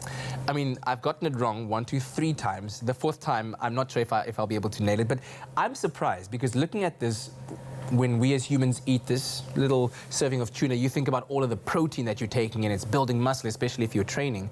But it's important to consider the caloric intake. Absolutely. And tuna is often a snack that pet owners give to their cats. Yeah. And like that's 80 grams of tuna, so we don't perceive it as being a lot. Okay. But in cat language... In cat language, how many is a lot. calories is that? What's the So what do you think is underneath here? Wow, now I want to go cook sisters, chips, cheese, and burgers. Or maybe do burgers, let's see. In terms of burgers. Okay, so that was one. See, I would now think immediately this is far less calories than that cheese, because that's a lot more fat in it, so more protein here. So if that was a burger, I'd say this is half a burger. Well, let me surprise you once again. Oh my word. Okay, that is scary. It is very scary. So are you going to have 3 burgers and your cat's going to have 80 grams of tuna? Wow, wow, wow. Okay, either I'd be very, very hungry or just not doing the right thing in terms of my diet as well. I think it's important to think about it that way as well, about your diet. You want your pet eating a healthy diet that'll support their overall well-being. Yes, you want to feed them to live with you as long as possible and to make sure that that the food is balanced, that the nutrients inside there are at the correct levels. And by feeding something like tuna, you're adding lots of things in there that you're not sure about what you're adding. Sure. Yeah, Spotty and I are going to have to go for many, many jogs over the weekend. If you want to eat that, yes. Let's rather not do it from the beginning. Yeah. But Marika, thank you very much. It's been very, lovely. very educational. And so remember that moderation is key when it comes to treating your 4-legged companions. Even when you think it's just a small little treat, they all add up.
It's my feel-good breakfast show. Welcome back. This is your Feel Good Breakfast Show. It's a Tuesday morning with Live, Large and in Charge right here on SABC3. And thanks for joining us at the start of a brand new day. Now, last week we had Banoffee Pie's head gardener, Andreas Keller, in the studio, and he introduced us to a revolutionary solution to source beautiful plants for your home via their online platform called Banoffee. And today he's back with us to tell us why indoor plants are important for our well-being, because we're looking to take care of that. Welcome back to you, Andreas. Great to have you here, man. Thank you. Good to be here. Excellent stuff. So let's talk about that. I think for a lot of us that live in big cities, small apartments, there's an inner desire to want to have more life and more greenery in our living spaces. Do you find that is true, and why do you think this is becoming so trendy, if so? Oh, you know, we're living an urban lifestyle. We live in a concrete jungle. Yeah. So, you know, between the home environment and work, we often don't really have any contact with nature. Yeah, yeah. But there's like this innate need in us to connect with something natural, something green. And, you know, bringing plants into your home is a really easy way to establish that connection and then to nurture it over time. Yeah. Yeah. Because I feel like we do necessarily need it to have that kind of holistic circle of life kind of mode in our homes as well. And as far as your business is concerned, do you find that millennials are also concerned with that kind of connection to nature? Are they driving business? Definitely, in a big way. We see a lot of young people coming into the shop, into store. Also a lot of our sort of clientele online and the people that communicate with us on Instagram, a lot of young people. And that's consistent with you know, the sort of understanding of who's driving the indoor plant revolution. Yes. It's young people, it's millennials that sort of crave a connection with nature. We live in a time, or this particular generation has grown up in a time of uncertainty. So there's, you know, economic upheavals, there's, you know, climate crisis, And this generation really needs something to nurture and to connect with. And plants really provide that opportunity. Yeah. So with that said, let's talk about the benefits of having indoor plants such as these that you might order from Plantify and have them in your home, like we have here in our studio. Beautiful plants that just kind of breathe new life. But let's talk about the overall benefits of having plants in your home. Yeah, I mean, there are so many studies on the benefits of plants. Some of those are, really look at, the effect of plants in terms of air quality in an environment. They remove pollutants, they clean up the air, they also just soften a space. Yeah. They make it really habitable and beautiful and really attract people into the space. And you feel good about it, being in that space, reduces stress levels, increases productivity. And I mean, nobody really ever says, I really need less plants in this space, take them out. Yeah. I think some people might say some of the things you've just mentioned maybe might relate to pets, because pets are there in the home to bring new life, to relieve stress. Have plants become the new pets? We joke about that. We say that plants are the new pets and pets replace children, like for a while at least. So, people want to have something to nurture and something to take care of, but the modern lifestyle means that you want to be mobile, you want to kind of, people are delaying, having kids, and so they might have pets in the meantime. Yeah. And but pets are also quite demanding, you can't just pop away for the weekend. Very true. If you have a plant, you can do that. They need care and attention, and luckily with these plants, they come with a whole instruction manual on how to take care of them, right? Absolutely. Yeah. When you are looking at, let's say, getting a couple of plants into your home, give me some advice on how to go about decorating your space. Should you be looking to have a bit of an installation in each corner of your home? Do you look at where the sunlight best hits a particular wall in order to highlight that spot? How do you arrange them in your home to create that system of harmony? Yeah. So, I mean, we just say, anybody that sort of wants to introduce plants, start with just looking at the space, slow down a bit, and just feel out where there's a need. Okay. So maybe there's a corner where you feel like that would really benefit from having a plant, or maybe, you need a pop of green on a countertop.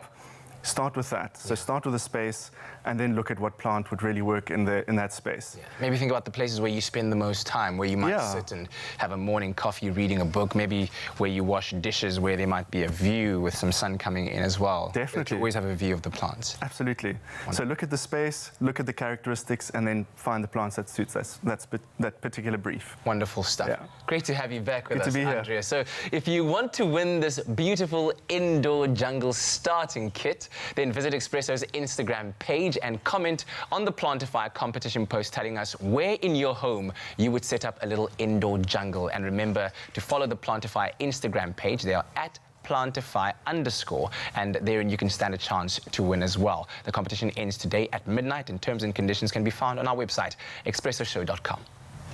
It's all about that plant power here on your Feel Good Breakfast Show. Hopefully that's inspired you to go and transform your home. Now, as any chef will tell you, the best dishes start with the best ingredients, especially if these are homegrown or locally sourced, even better. Now, we know that vegetables, I'm talking about spinach, beetroot, cauliflower, broccoli, you name it. If they are locally sourced and you've planted them yourself, they've got a really amazing power, not only from a dietary and taste perspective, but they really can bind a community. And as you will soon find out, they really can get children involved and really putting the power back in the community and feeding people who are in need. Take a look at this.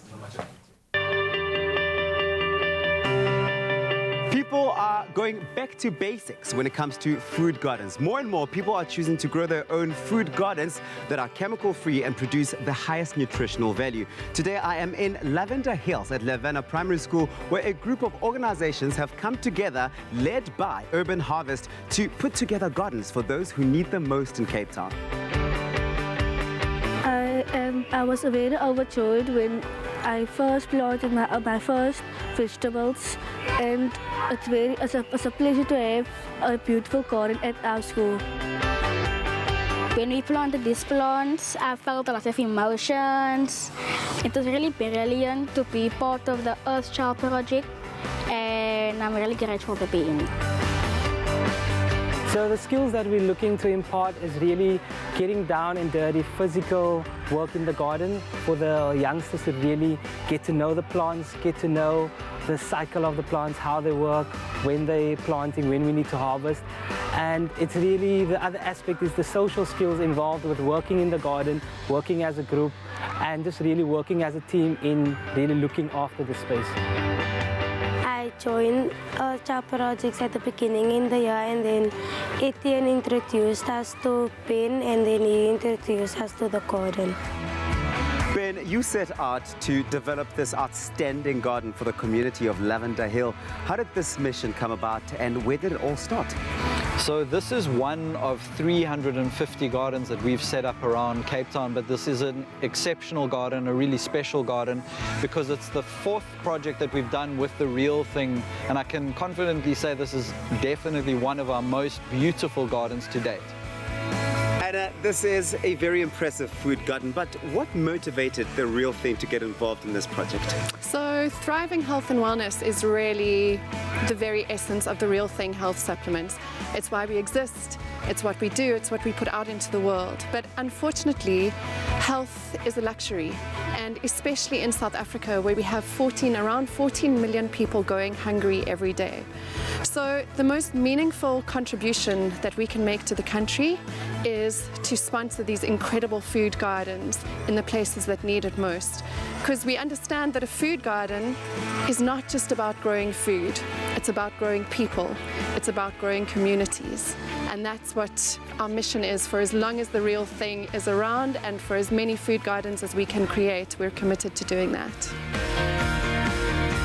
This is a non-fee school, so we get funded by our food, the learners' foods, that gets funded by South Peninsula Feeding Scheme.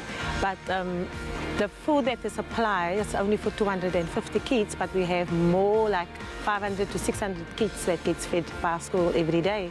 And then we have the scenario when it's at the end of the month or close to the end of the month, we don't have any more food to feed our learners.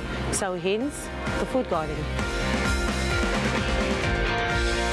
I definitely think that kids around Lavender Hill, they can learn a lot about these plants, because for example, I eat a carrot. Why do you have to go to the supermarket to go buy a carrot where you can just grow your own? There's nothing more rewarding than seeing the joy and surprise on people's faces. Everyone's heard of vegetable gardens, but they don't all look like this. They're not all thriving in this way. When a few weeks ago we did our first harvest, and just seeing the look on those children's faces, seeing those buckets full of fresh vegetables, and the teachers and even neighbors coming to the fence to say, wow, this is something different, this is something special. It's feeding people's tummies, but more than that, it's feeding people's hearts and minds. And if you look at these kids and you see how much they love being in the garden, how much they love harvesting from the garden, and how much they love eating fresh organic food from the garden, and working with the Earthchild team to learn in the garden and make the garden a living outdoor classroom, honestly, there's nothing more rewarding to me and for me than to see this happen. When we work with nature, there is no end to her generosity. The Lavina Garden is generating a tasty, fresh, healthy diet for the school and community, creating a can-do culture that money on its own can't buy. Love that. I love that. So that's what cafeterias or whatever tuck shops should be serving. In fact, I feel like what they're doing at the Lavina school should be rolled out by the Department of Basic Education on like a national grand scale. It should be part of like the school's requirement that you pass some kind of like gardening course and have your own school garden, grow fresh fruit and vegetables. And there are schools out there. That. Every square inch of the school is covered with Come names. on! You can do it all. But Ben gets. Feed the nation. What a genius that man is. Is this what I'm smelling? The deliciousness from the side, Princess? Yes. Fresh croissants all round. Oh, thank you very much. I will definitely indulge in that for the morning's breakfast. Thank you very much, Sis Princess. Pleasure. Would you like to break croissant? Break croissant with me, my friend. with you. It's not a radish, oh, but it's it's so beautiful. Fresh. A taste loved by those who have tried it. McAfee, great coffee, simple. See you after the break.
It's my feel-good breakfast show.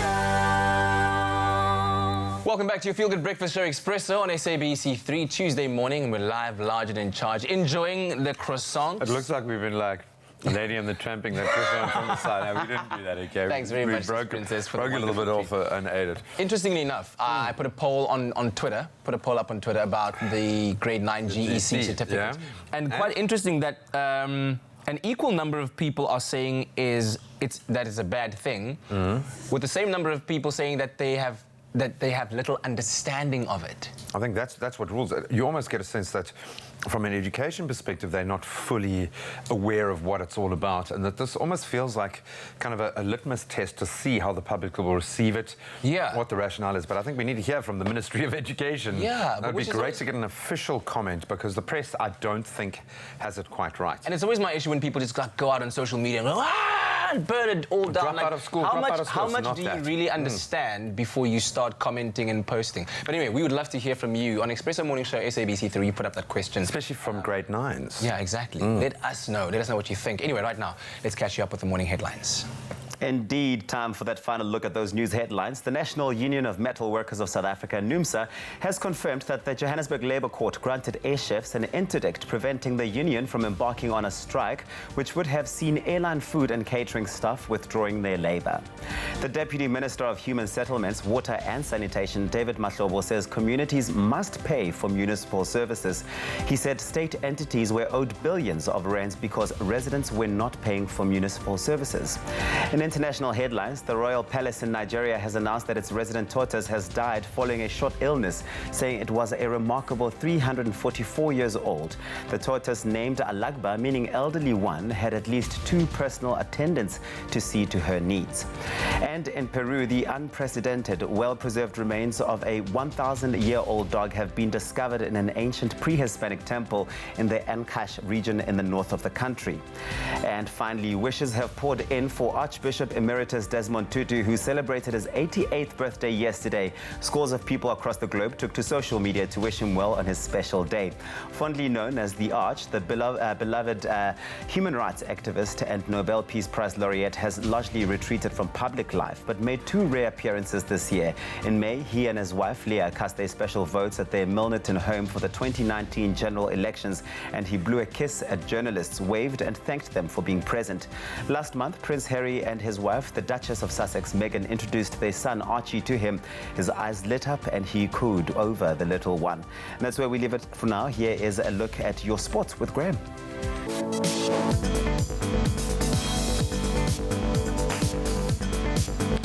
Let's start with rugby. Springbok head coach Rassie Erasmus has made 13 changes to the team that will face off against Canada in their Rugby World Cup Pool B clash in Kobe later today, with Damian Willemse as an injury replacement for Jesse Creel getting a start at fullback. Then on to the Sevens game. Springbok women's Sevens coach Paul Delport has named his side to travel to Tunisia for the all-important Rugby Africa Women's Sevens qualifier event that takes place this weekend. The side will be captained once again by the very experienced Zinhle Mpupa. Then on to netball. Tuks remained the only unbeaten team in the campaign after they beat Marty's 48-43 in a thrilling final to be crowned the 2019 Varsity Netball Champions. That going down at the Rembrandt Hall in Pretoria last night. And of course, reiterating the Rugby World Cup action on the way today, South Africa up against Canada in their final pool stage fixture.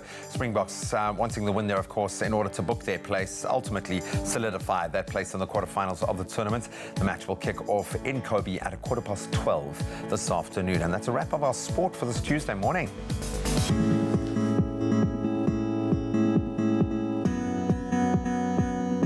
And now we take a final look at your roads. We start off out in Sandton in Gauteng, where there has been an accident on the N3 southbound after the Baklu interchange.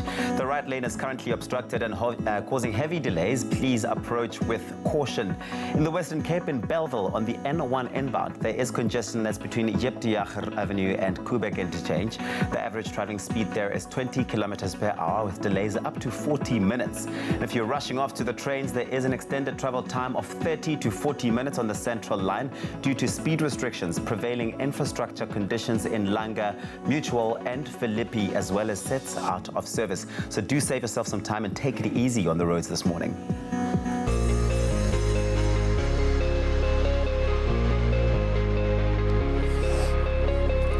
look at your weather across the country. But first, a final look at those beautiful sunrise pictures that you have sent through. Thank you so much to Veronica Pie for your sunrise from Shelley Beach, Salome for your sunrise picture from Balito in KZN, as well as Leon Fenter for your sunrise from Umtentweni Beach in KZN. And lastly, Louise G. Sherry for your sunrise picture from Blue Hills in Midrand. We do it all over again, bright and early tomorrow morning. You need to send us your picture on Facebook. It's Expresso Morning Show SABC3. And now that final look at those temperatures, starting off with the highest temperatures in the country. That's Polokwane 16, reaching a high of 33 today. With Mbombela starting off at 17, peaking at 29 degrees. Pretoria, the capital city, 15 and 33. Johannesburg 14, that's your low, reaching a high of 31. It's sunny out in Mahikeng today, 13, reaching a max of 34. If you're out in Klerksdorp, clear skies for you today, 11 and 32. With sunny Kimberley at 10 minimum and a maximum of 30 degrees. And there's a cold start to the morning for Bloemfontein, 8, that's your low, reaching a high of 28. With times of sun and clouds for Richards Bay, 16, reaching a high of 25. Pietermaritzburg 12, that's your low, reaching a high of 27. With Durban at 18 and 24. High humidity is expected in Mthatha, 9, that's your low, reaching highs of 25. With a southeasterly wind traveling at 13 kilometers per hour for East London. Sunny though, 14, reaching a high of 22.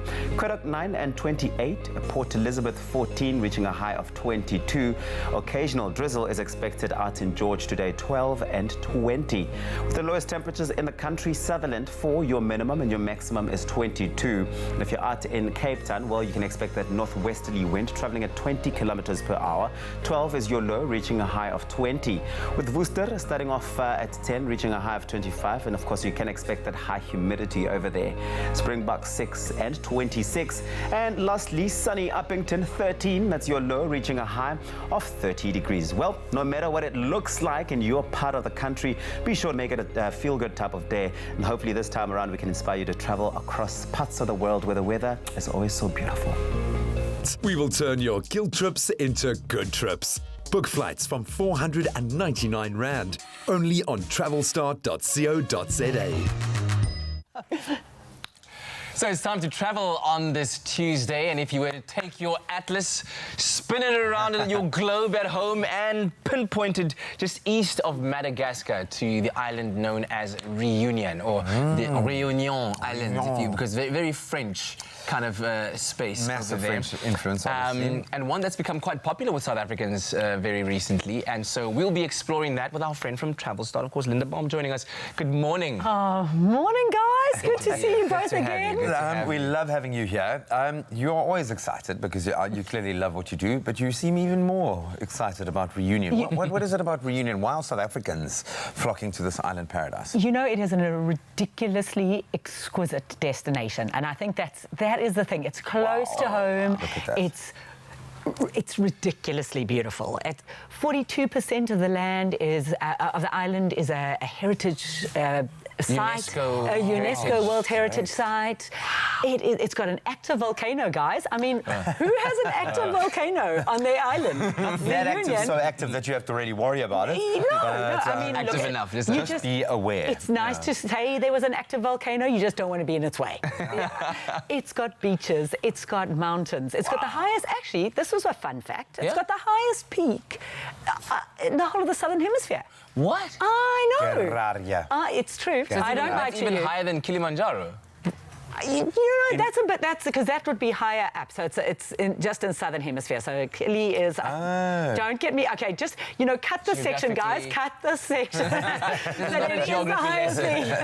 No, but it's amazing. I get where you come from. Natural beauty. Natural and completely, every part of it is completely different. I mean, you've got a lunar space. You feel like you're in the center of the moon, really. You're on the moon and on the surface of the moon, and the next minute you're in a beautiful a rainforest that's just beyond words. Look at these beautiful visuals. The images. Can you believe it? I mean, look at it. That's going up to one of the volcanoes. It's just insane. The hiking, I mean... So let's talk about that. Some of the activities you can expect to get engaged with when you're on the island. I'm sorry, I'm spellbound by these visuals right now. So hiking is a definite must, because where else are you going to see Look at that volcano. this Look in at the it. world? That is... You can go hiking and fill up your memory box with those sites.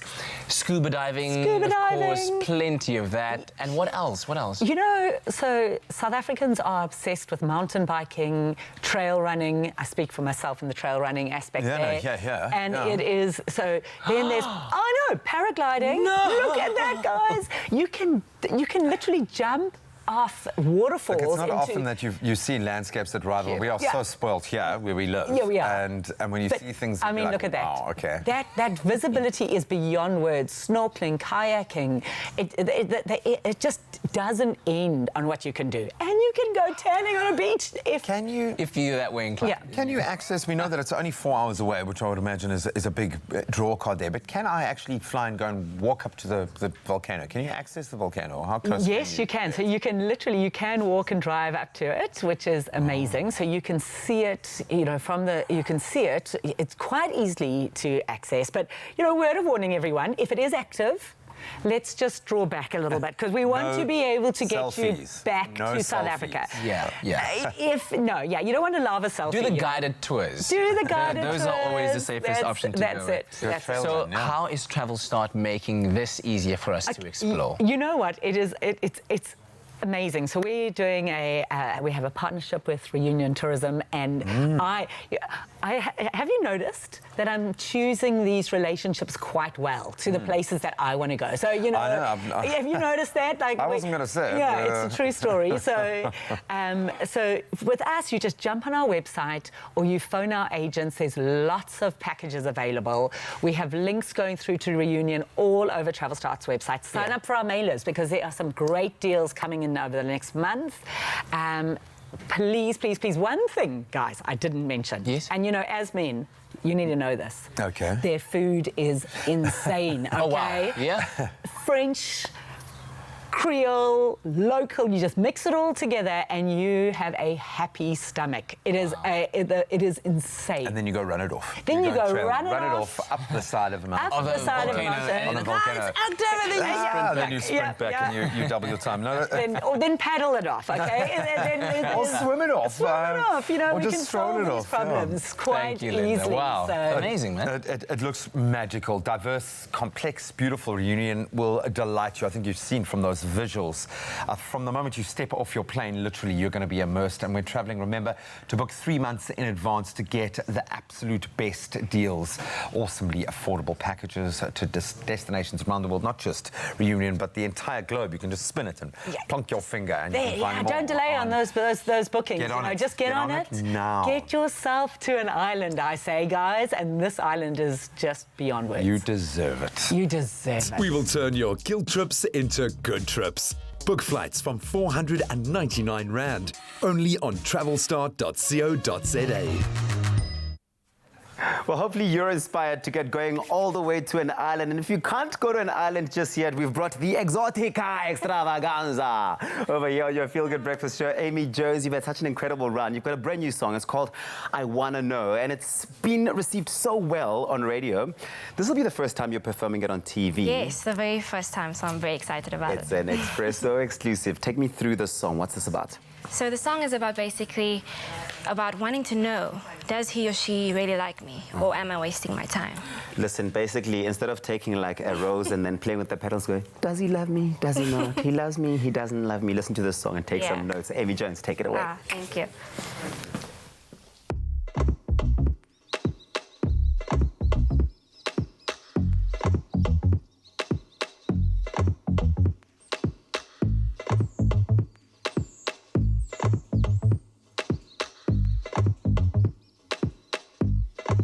Will you be my lover, or would you be my friend?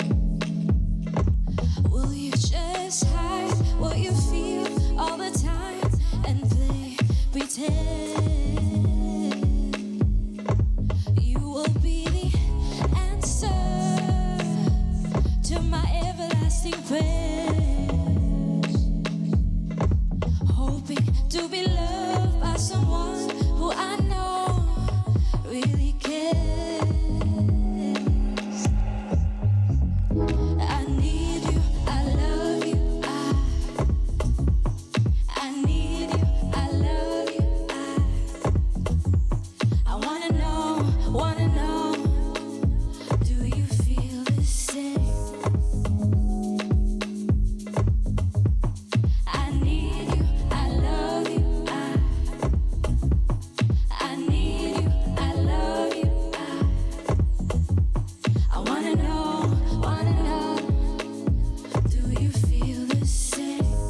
fair?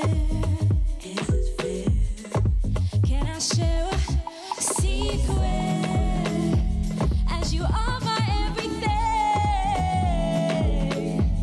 I've been living in a dream about you, and I don't know what to do but just say, are you ready? I need you, I love you, I need you, I need you, I love you, I love you. I wanna know, do you feel the same? I need you, I love you, I need you, I need you, I love you, I love you. I wanna know, do you feel the same? Ooh, baby, I wanna know, do you feel the same?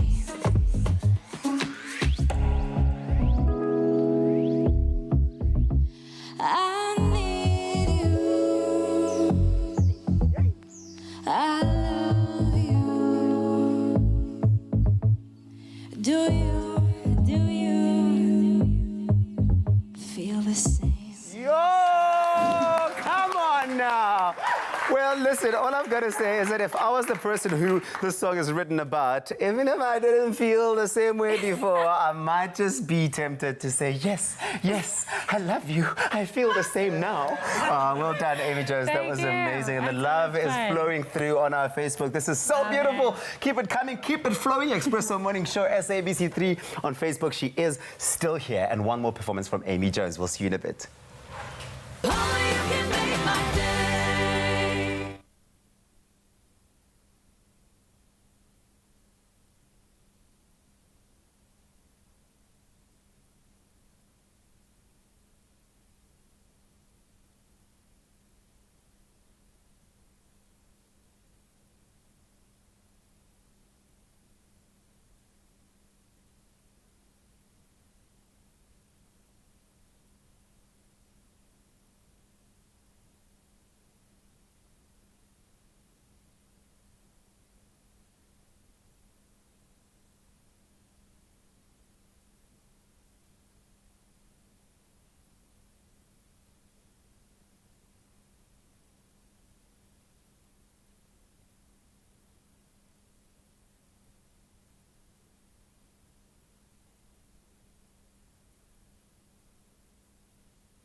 It's my feel-good breakfast show.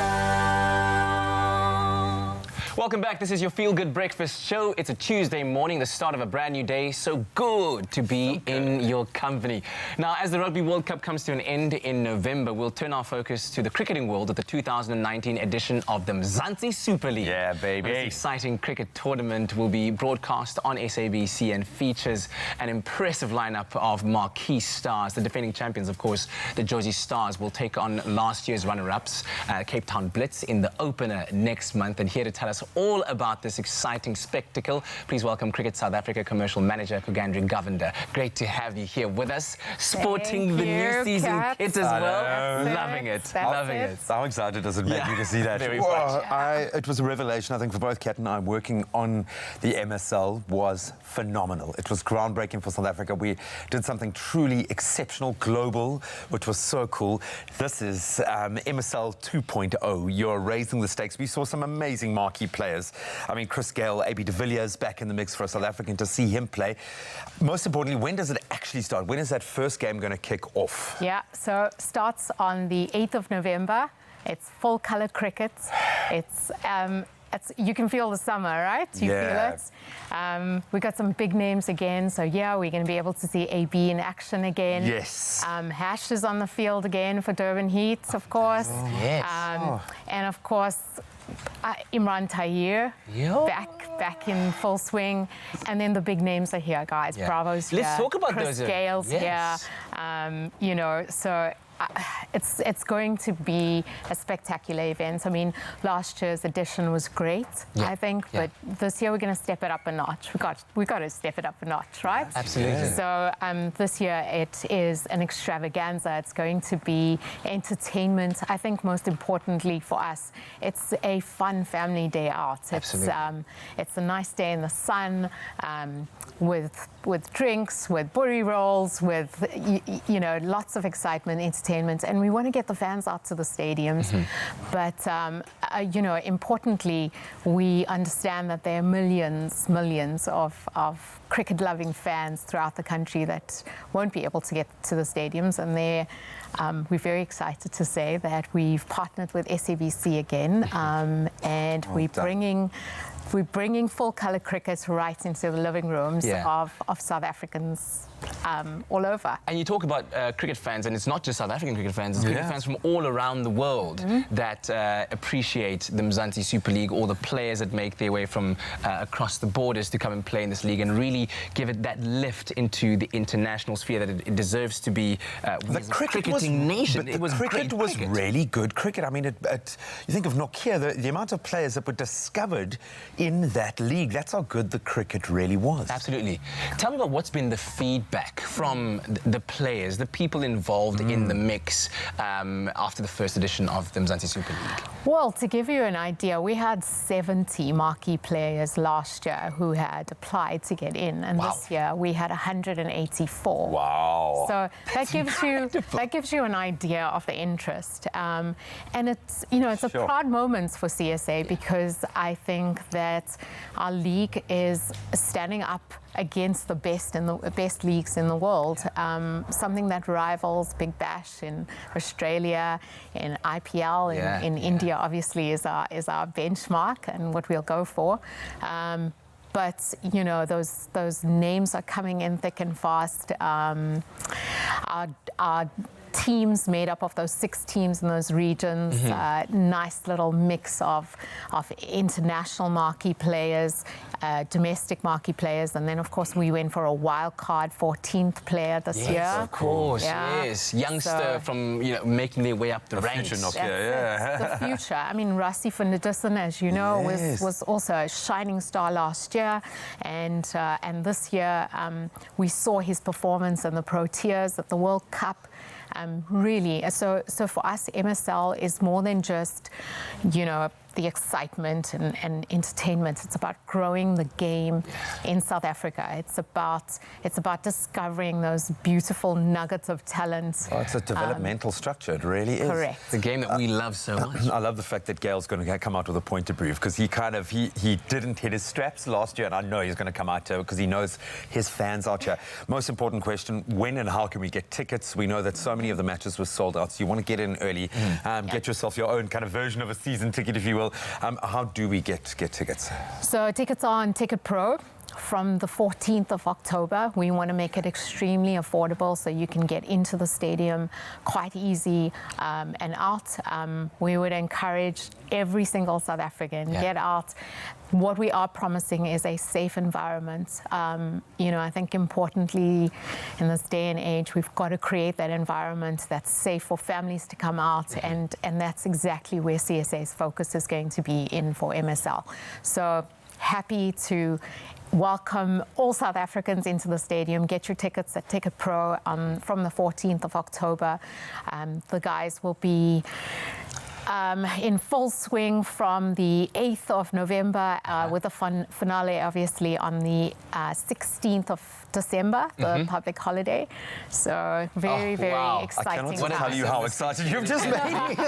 Listen, you've got to go out there, support your local teams, your regional teams. That's it. Get the team merch and show off your colours in the stadiums as you support their bid for MSL 2.0 glory. I've got to ask you, maybe a difficult question to answer, but who do you think is going to take it this year? Kat, I'm a Durban girl. It's okay. Embrace it.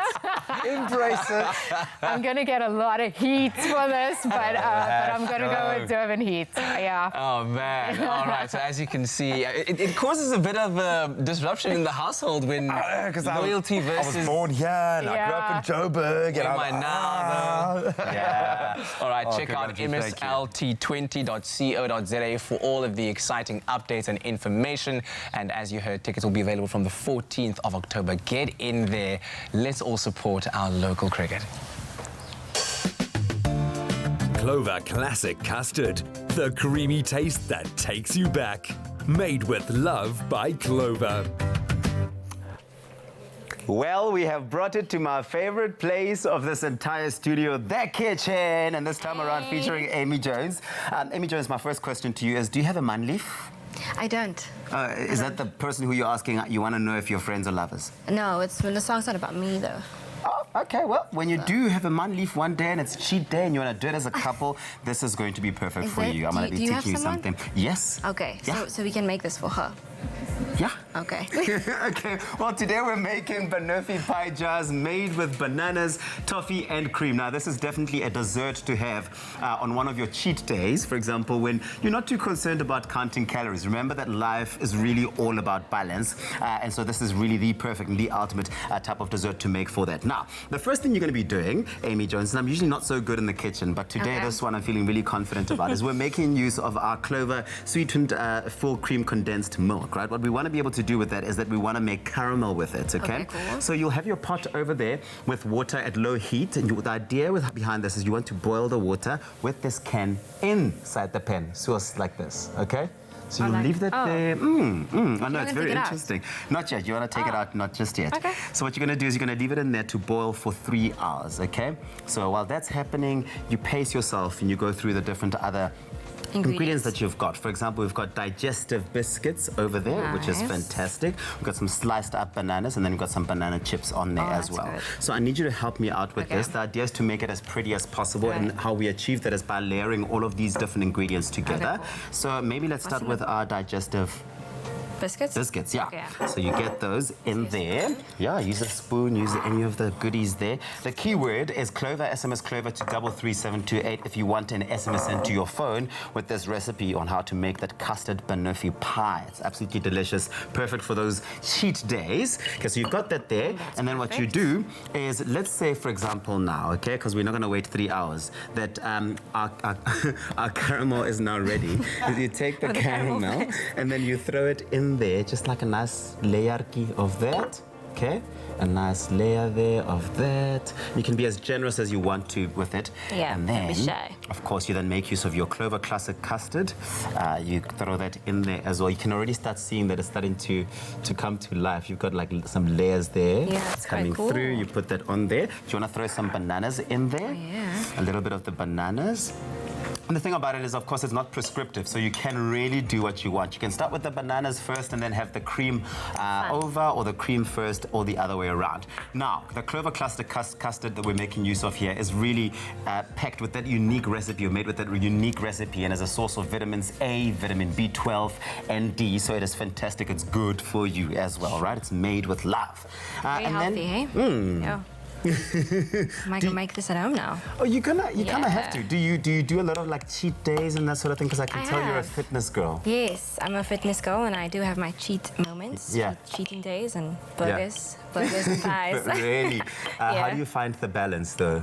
I don't know. I try and keep it up. You know, like staying disciplined and motivated to go to the gym. Okay. So I wake up at like 5 a.m. or for training. Okay, you're one of those team 5 a.m. people. Listen, so we're going to be layering this up, but in case you missed any of these steps, take a quick look at this recap. Spoil your family with a dessert that has been around forever, the Banoffee Pie. Banana, toffee, and cream are the 3 ingredients to pudding bliss. Pour 1 tin of Clover condensed milk into a saucepan and cook over a slow heat to make a delicious caramel, then set aside.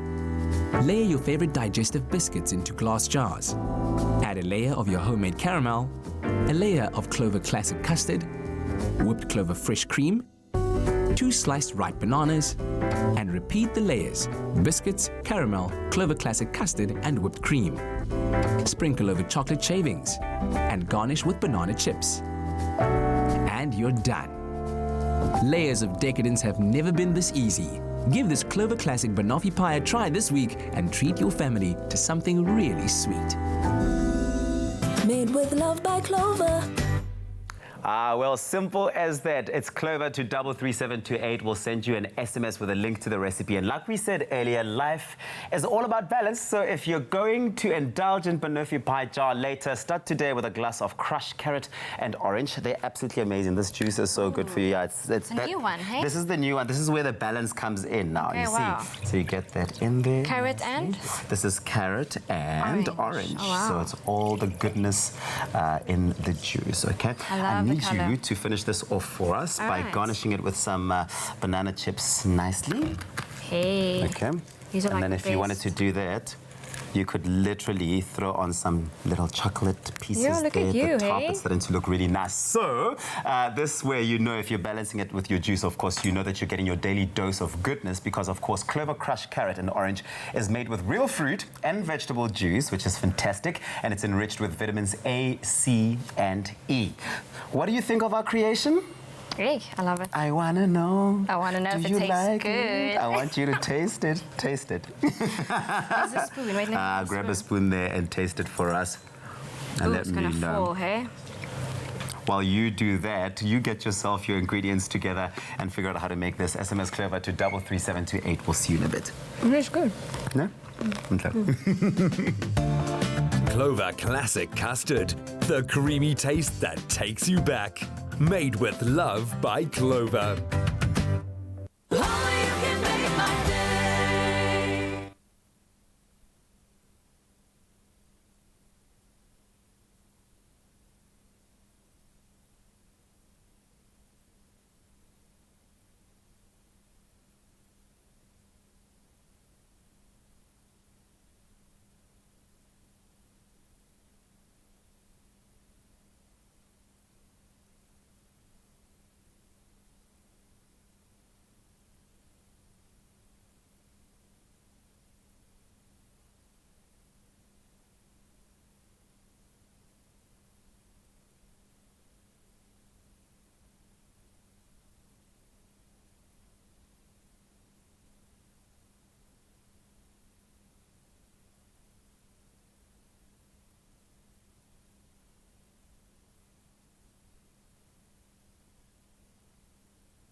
It's my feel-good breakfast show.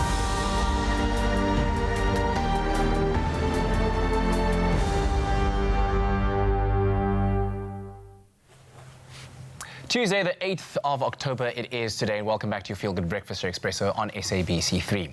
Now, World Mental Health Day is observed every year on the 10th of October, and this day aims to raise awareness on the different mental health issues people face worldwide, and any kind of abuse, and whether it is physical, verbal, or sexual, can have long-term effects on your mental health, just like other traumatic events.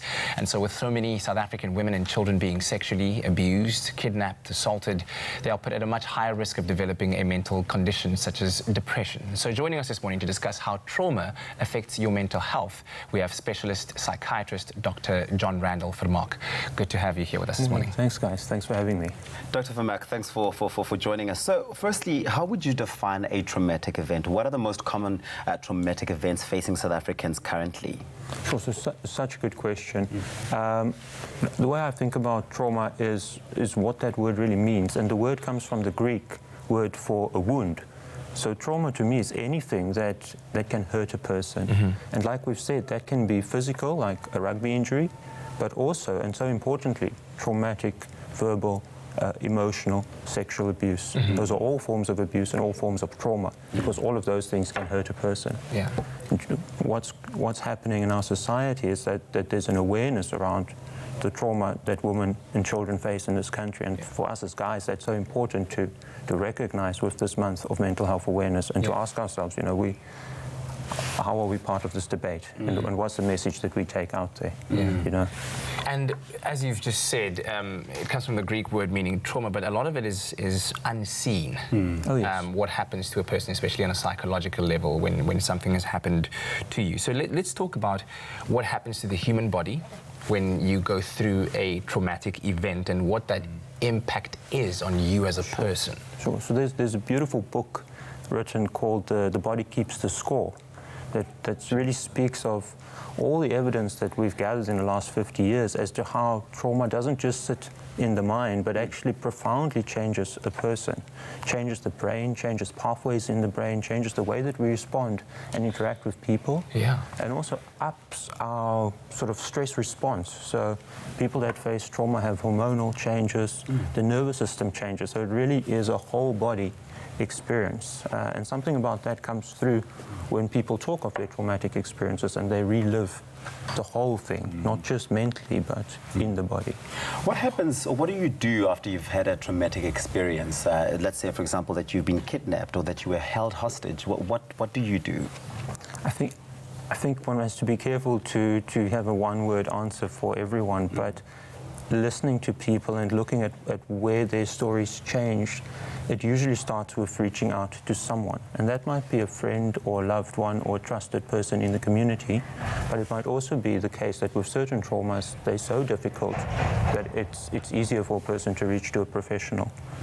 So I would say there's no one right answer, but there seems to be something about making that step and reaching out to someone else and sharing that burden that sets off the course to recovery. Absolutely. So we'll have Dr. Mark still in the studio to continue this conversation with us. And of course, if you are looking for a helping hand and someone to reach out to and to talk to, you can call the South African Depression and Anxiety Group, or SADAG. Their line 011 234 4837. And there are many institutions out there that are set in place to help victims of trauma in whatever form it might have taken place. And of course, on this Tuesday morning, we are focusing on mental health, as Dr. Mark said, that this month is aimed at creating more awareness around mental health issues that face so many people all across the world. Now, very much feeding off that discussion, in the past decade, depression rates have risen dramatically, in fact, making it the leading cause of disability worldwide. And in South Africa alone, an estimated 20% of people will experience a depressive episode at least once in their lifetime. And while far too many, I think, sadly, associate mental health problems with trauma, with abuse, heartbreak, adverse situations, Pharmacodynamics have conducted another very revealing poll to surprise some incredibly surprising everyday factors that can actually have an effect on us. So here to tell us a little bit more is Abdurrahman Kenny from Pharmacodynamics. We love your polls, man. We love them because they are often these light bulb moments where we kind of connect the dots, but until someone's actually conducted the research, we just don't know it. And we have seen some very surprising factors that weigh in on our mental health emerging through this. What are some of the biggest surprises that you guys have encountered? Yeah, so we, as a leader in the mental health medication space, we found it was important for Pharmacodynamics to raise the awareness about mental health and all these factors that are affecting us. And some of these factors, like you mentioned, are quite surprising and everyday things. So, for example, spending too much time indoors, living a sedentary lifestyle, even spending too much time in traffic, as we are conducting. I feel you. I feel you about the universal truth. We all know. So as we're doing this interview, I'm sure there are people that are still stuck in traffic at the moment. And research has shown that people who are spending more than an hour a day in traffic definitely has an effect on their mental health. And if we look at that in a South African context, the average South African spends about 3 hours on the roads. So that definitely has an effect on our mood. And you just take it as a kind of necessary evil, unfortunately, as part of life. But there are ways that you can kind of work around this. I suppose many of these things become an additional trigger that intensifies often existing situations or a precursor that's there. But some of these things, like sunlight, for instance, when I think about it, I'm like, okay, yeah, actually, I get that. On an intuitive level, I get that. But why does sunlight play such a big factor? Yeah, that's also a very interesting concept. Because we are spending so much time indoors, especially if you think about the office setting and people spending so much of their time in an office, we're actually not getting enough sunlight. Sunlight is very important in terms of the production of serotonin in our brain. Serotonin is a hormone that is associated with feeling good about Happy yourself. juice, yeah. Yep. So that is why when you go outside and you spend some time in the sun, you actually feel good about yourself. Another thing that sunlight is important for is your vitamin D production. And vitamin D is also something that can help us in terms of our protection against depression. I mean, looking at that, by up to 50%, it can increase the likelihood of, depression can increase the likelihood of suicide by up to 50%. It's a rather sobering fact. It really does hit you hard. Something you mentioned, exercise. It stands to reason that you are happier when you get the rush of endorphins when you are exercising. But why is exercise such an important factor, do you think? Yes, so like you hit the nail on the head with the endorphins. Exercise not only affects your physical health, but also your mental health as well. Some interesting statistics, or one of the findings that they found in the study was because women are twice as likely to suffer from depression as men. What they did was they took a group of 9,000 women and they observed them over a period of 10 years. And what they did was they split them up into different groups depending on their activity levels. And when they compared the individuals who were not active at all compared to those who were active on a regular basis, those who were not active were 99% more likely to suffer from depressive symptoms compared to those who were active on a regular basis. So it speaks to the importance of trying to incorporate exercise into our daily lives. I mean, we know these things. You kind of know it, but now you know it. It's there in black and white. Abdurrahman, thank you so much. Revealing, interesting, surprising factors.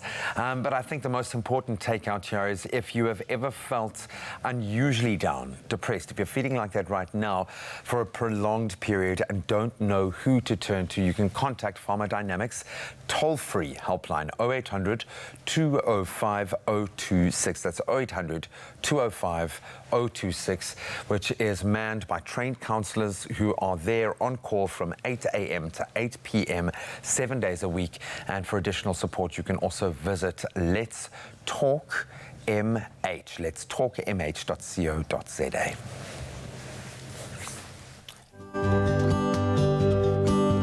Pharmacodynamics, effective, affordable healthcare.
Welcome back. This is your Feel Good Breakfast show, Expresso on SABC3. And as you can clearly see with the preceding message before this segment, enough is enough. We're focusing on the mental health issues associated with trauma. We have Dr. John Randall Vermaak joining us, who is here to educate us on exactly what happens to a person once they've experienced a traumatic event. And earlier on, he did shine light on the fact that it changes you on a fundamental level. Nervous systems are changed, neural pathways are reconnected and reshaped. Let's talk about what other problems can possibly develop from people experiencing trauma.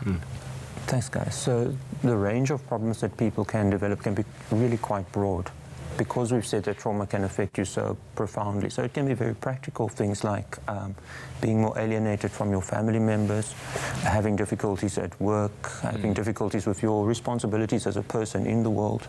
If you're an adolescent or child, can often impact on your school performance. And all of these things start to put you at risk of significant mental health consequences. So people who suffer trauma are much more likely to develop problems with anxiety, depression, specific trauma syndromes like PTSD, and also sometimes develop coping strategies that aren't useful long term, like looking towards alcohol use or substance abuse to dull the impact of the trauma. So really a profound effect that trauma can have on a person. What exactly is post-traumatic stress disorder, and can it lead to, is it a common thing to experience after you've had a traumatic experience? So with trauma, there's certain traumas that really put you at risk of having PTSD as a full-blown syndrome that I'll talk to now. And those tend to be the more horrible, horrific traumatic experiences, like a rape or being held at gunpoint. Those kind of things impact us so profoundly that it has to impact on us. And PTSD is a specific syndrome that has clusters of symptoms. So some of those symptom clusters are the memories, so things like flashback memories or nightmares that people complain of. Then there's the emotional aspect, so feeling more depressed, being anxious, having more negative thoughts, oftentimes blaming yourself, even though it's not rational. People can blame themselves or feel guilty or hopeless. Then there's the avoidance, so you don't talk to people that remind you of that trauma, or you avoid specific places or things that are associated with that traumatic event. And then lastly is the hypervigilance, so being on edge, you know, being ducking under the time.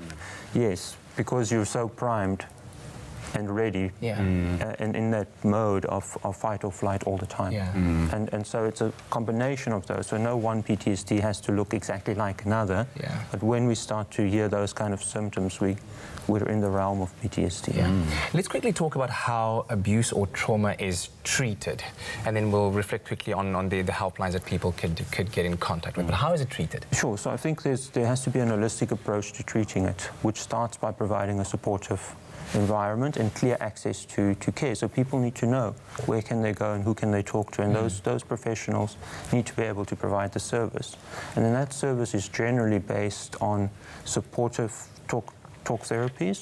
There's some exciting new PTSD-focused therapies that actually works with the body and with talking, so reprogramming that memory so that it loses that impact and that stronghold that it has in the mind.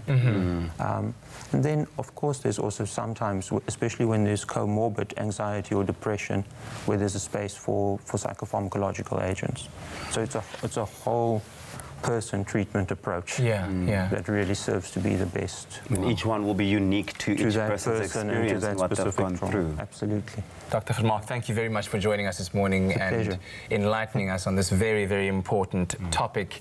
And as we said early on, so if you're looking to reach out to the South African Depression and Anxiety Group, or SADAG's mental health helpline, that would be 011 234 4837. They also do have the suicide crisis line that you can call on 0800 567 567, and ensure that you are well informed, especially if you know somebody who might be going through something quite traumatic or PTSD related. Do educate yourself, make a call, rather ask the questions before it is too late.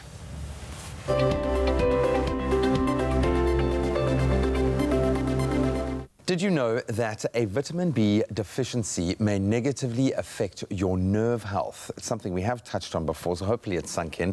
And as a result, it can cause major discomfort. Joining us again is Dr. Farid to talk about this particular topic and ways in which that we can promote and support our nerve health by being active, by being conscious, by existing in our own body. That's one thing I think that's really leapt off the page for me, is just take the time to know yourself and really kind of feel what you're going through. Maybe a big part of how the first warning sign are the symptoms that we might be vitamin B deficient, and that might have an effect on our nervous system specifically. What are some of those symptoms? So the nerve symptoms specifically, the tingling in your body, pins and needles, are things we all kind of experience from time to time. What starts to happen in your patient where there's an actual nerve injury, though, is they'll actually start to wake up with pins and needles in 2 different sites. Or it will be extending down a length of a limb. So it won't just be in the fingertips, and it can actually be quite a spiky, painful. So it really is pins and needles. Your diabetic patients will often complain of a feeling of hotness or heat under the feet, walking on coals. It's a very debilitating feeling. So when the pins and needles is then sort of coming with numbness, heaviness, and almost pain. Then we've gone beyond pins and needles or pressure. Pins and needles should go away in seconds. As soon as I relieve the pressure on the nerve, I should be able to flick it out 3 times and it's gone. But when it's starting to happen all the time, when I'm starting to wake up at night, I'm sleeping on my right side, but my left arm is tingling when I wake, and I'm actually tossing and turning the bed. So the night is often when we'll notice some of these nerve things. So people that are saying, I keep my feet open at the bottom of the bed because they're hot but the rest of me is cold. That's a nerve thing. That's not a temperature thing. How do we manage these symptoms? Is there a blanket approach, or is it very specific to each underlying So you can keep coming back to the vitamins, and I think within the theme of our conversation, it sounds like vitamins cure every problem. It's a good place to start. I think let's keep it at that. It is a great place to start and probably a great place to finish. But in between, you have a condition, you have a syndrome, you have a body that is unable to manage itself. So really, with sugar, diabetes, if I want to manage my nerves, I also must manage my sugar, which means I must manage my eating, which means I must manage my exercise again. So it does all kind of fall into one big bucket of things that you can do, but most of all, manage the condition. Understand that the change in your body is not necessarily your body breaking, it's your body unable to do something it used to be able to do easily. And it can't heal, it can't manage, it can't understand. So it's doing something which you maybe don't like the feeling of to try to change behavior.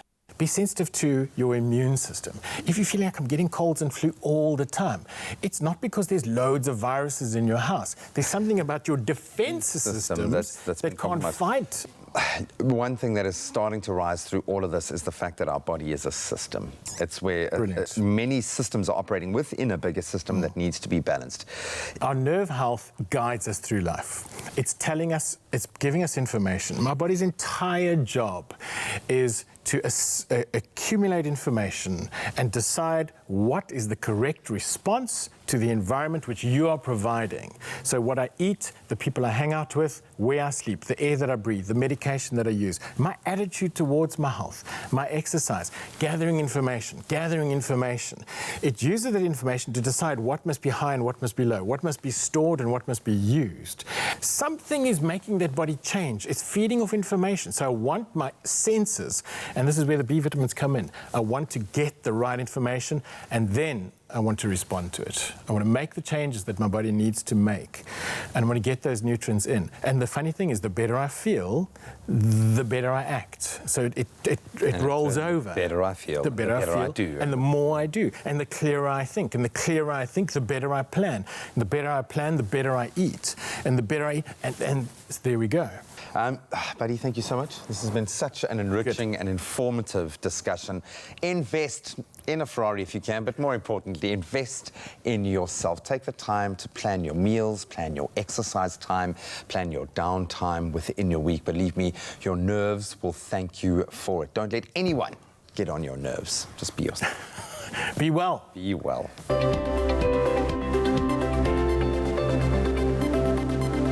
It's my feel-good breakfast show.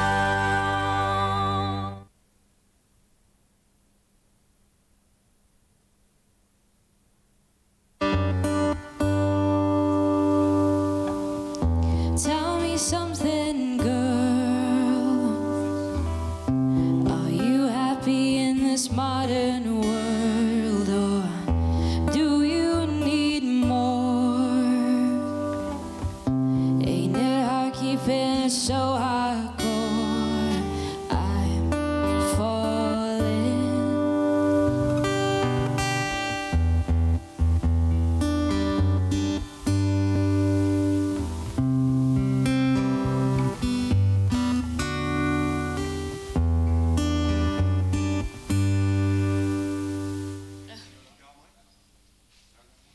Oh, hello. I'm not going to chat much because there's only 3 minutes. Hello. So I'll be like, we're almost at the end. Shallow.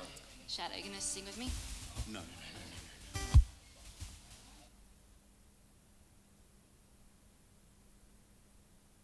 It's my feel-good breakfast show. Welcome back to it. It is your feel-good breakfast show. It's Expresso live on SABC3. We're nearing the end, but not until Amy Jones has sang one final song for us. This one is called Shallow. Take it away. Thank you.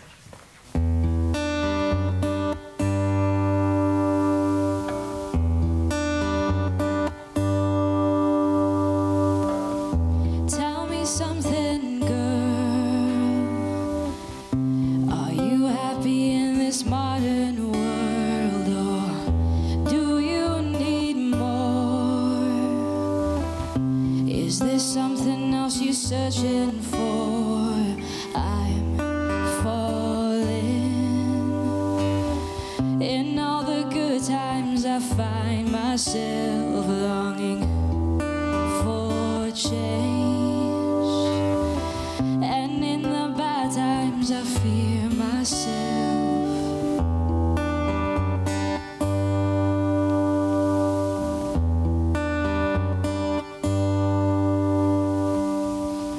Tell me something, boy. Aren't you tired trying to fill that void, or do you need more? Ain't it hard keeping it so hardcore? I'm falling. In all the good times I find myself longing for change, and in the bad times I fear myself.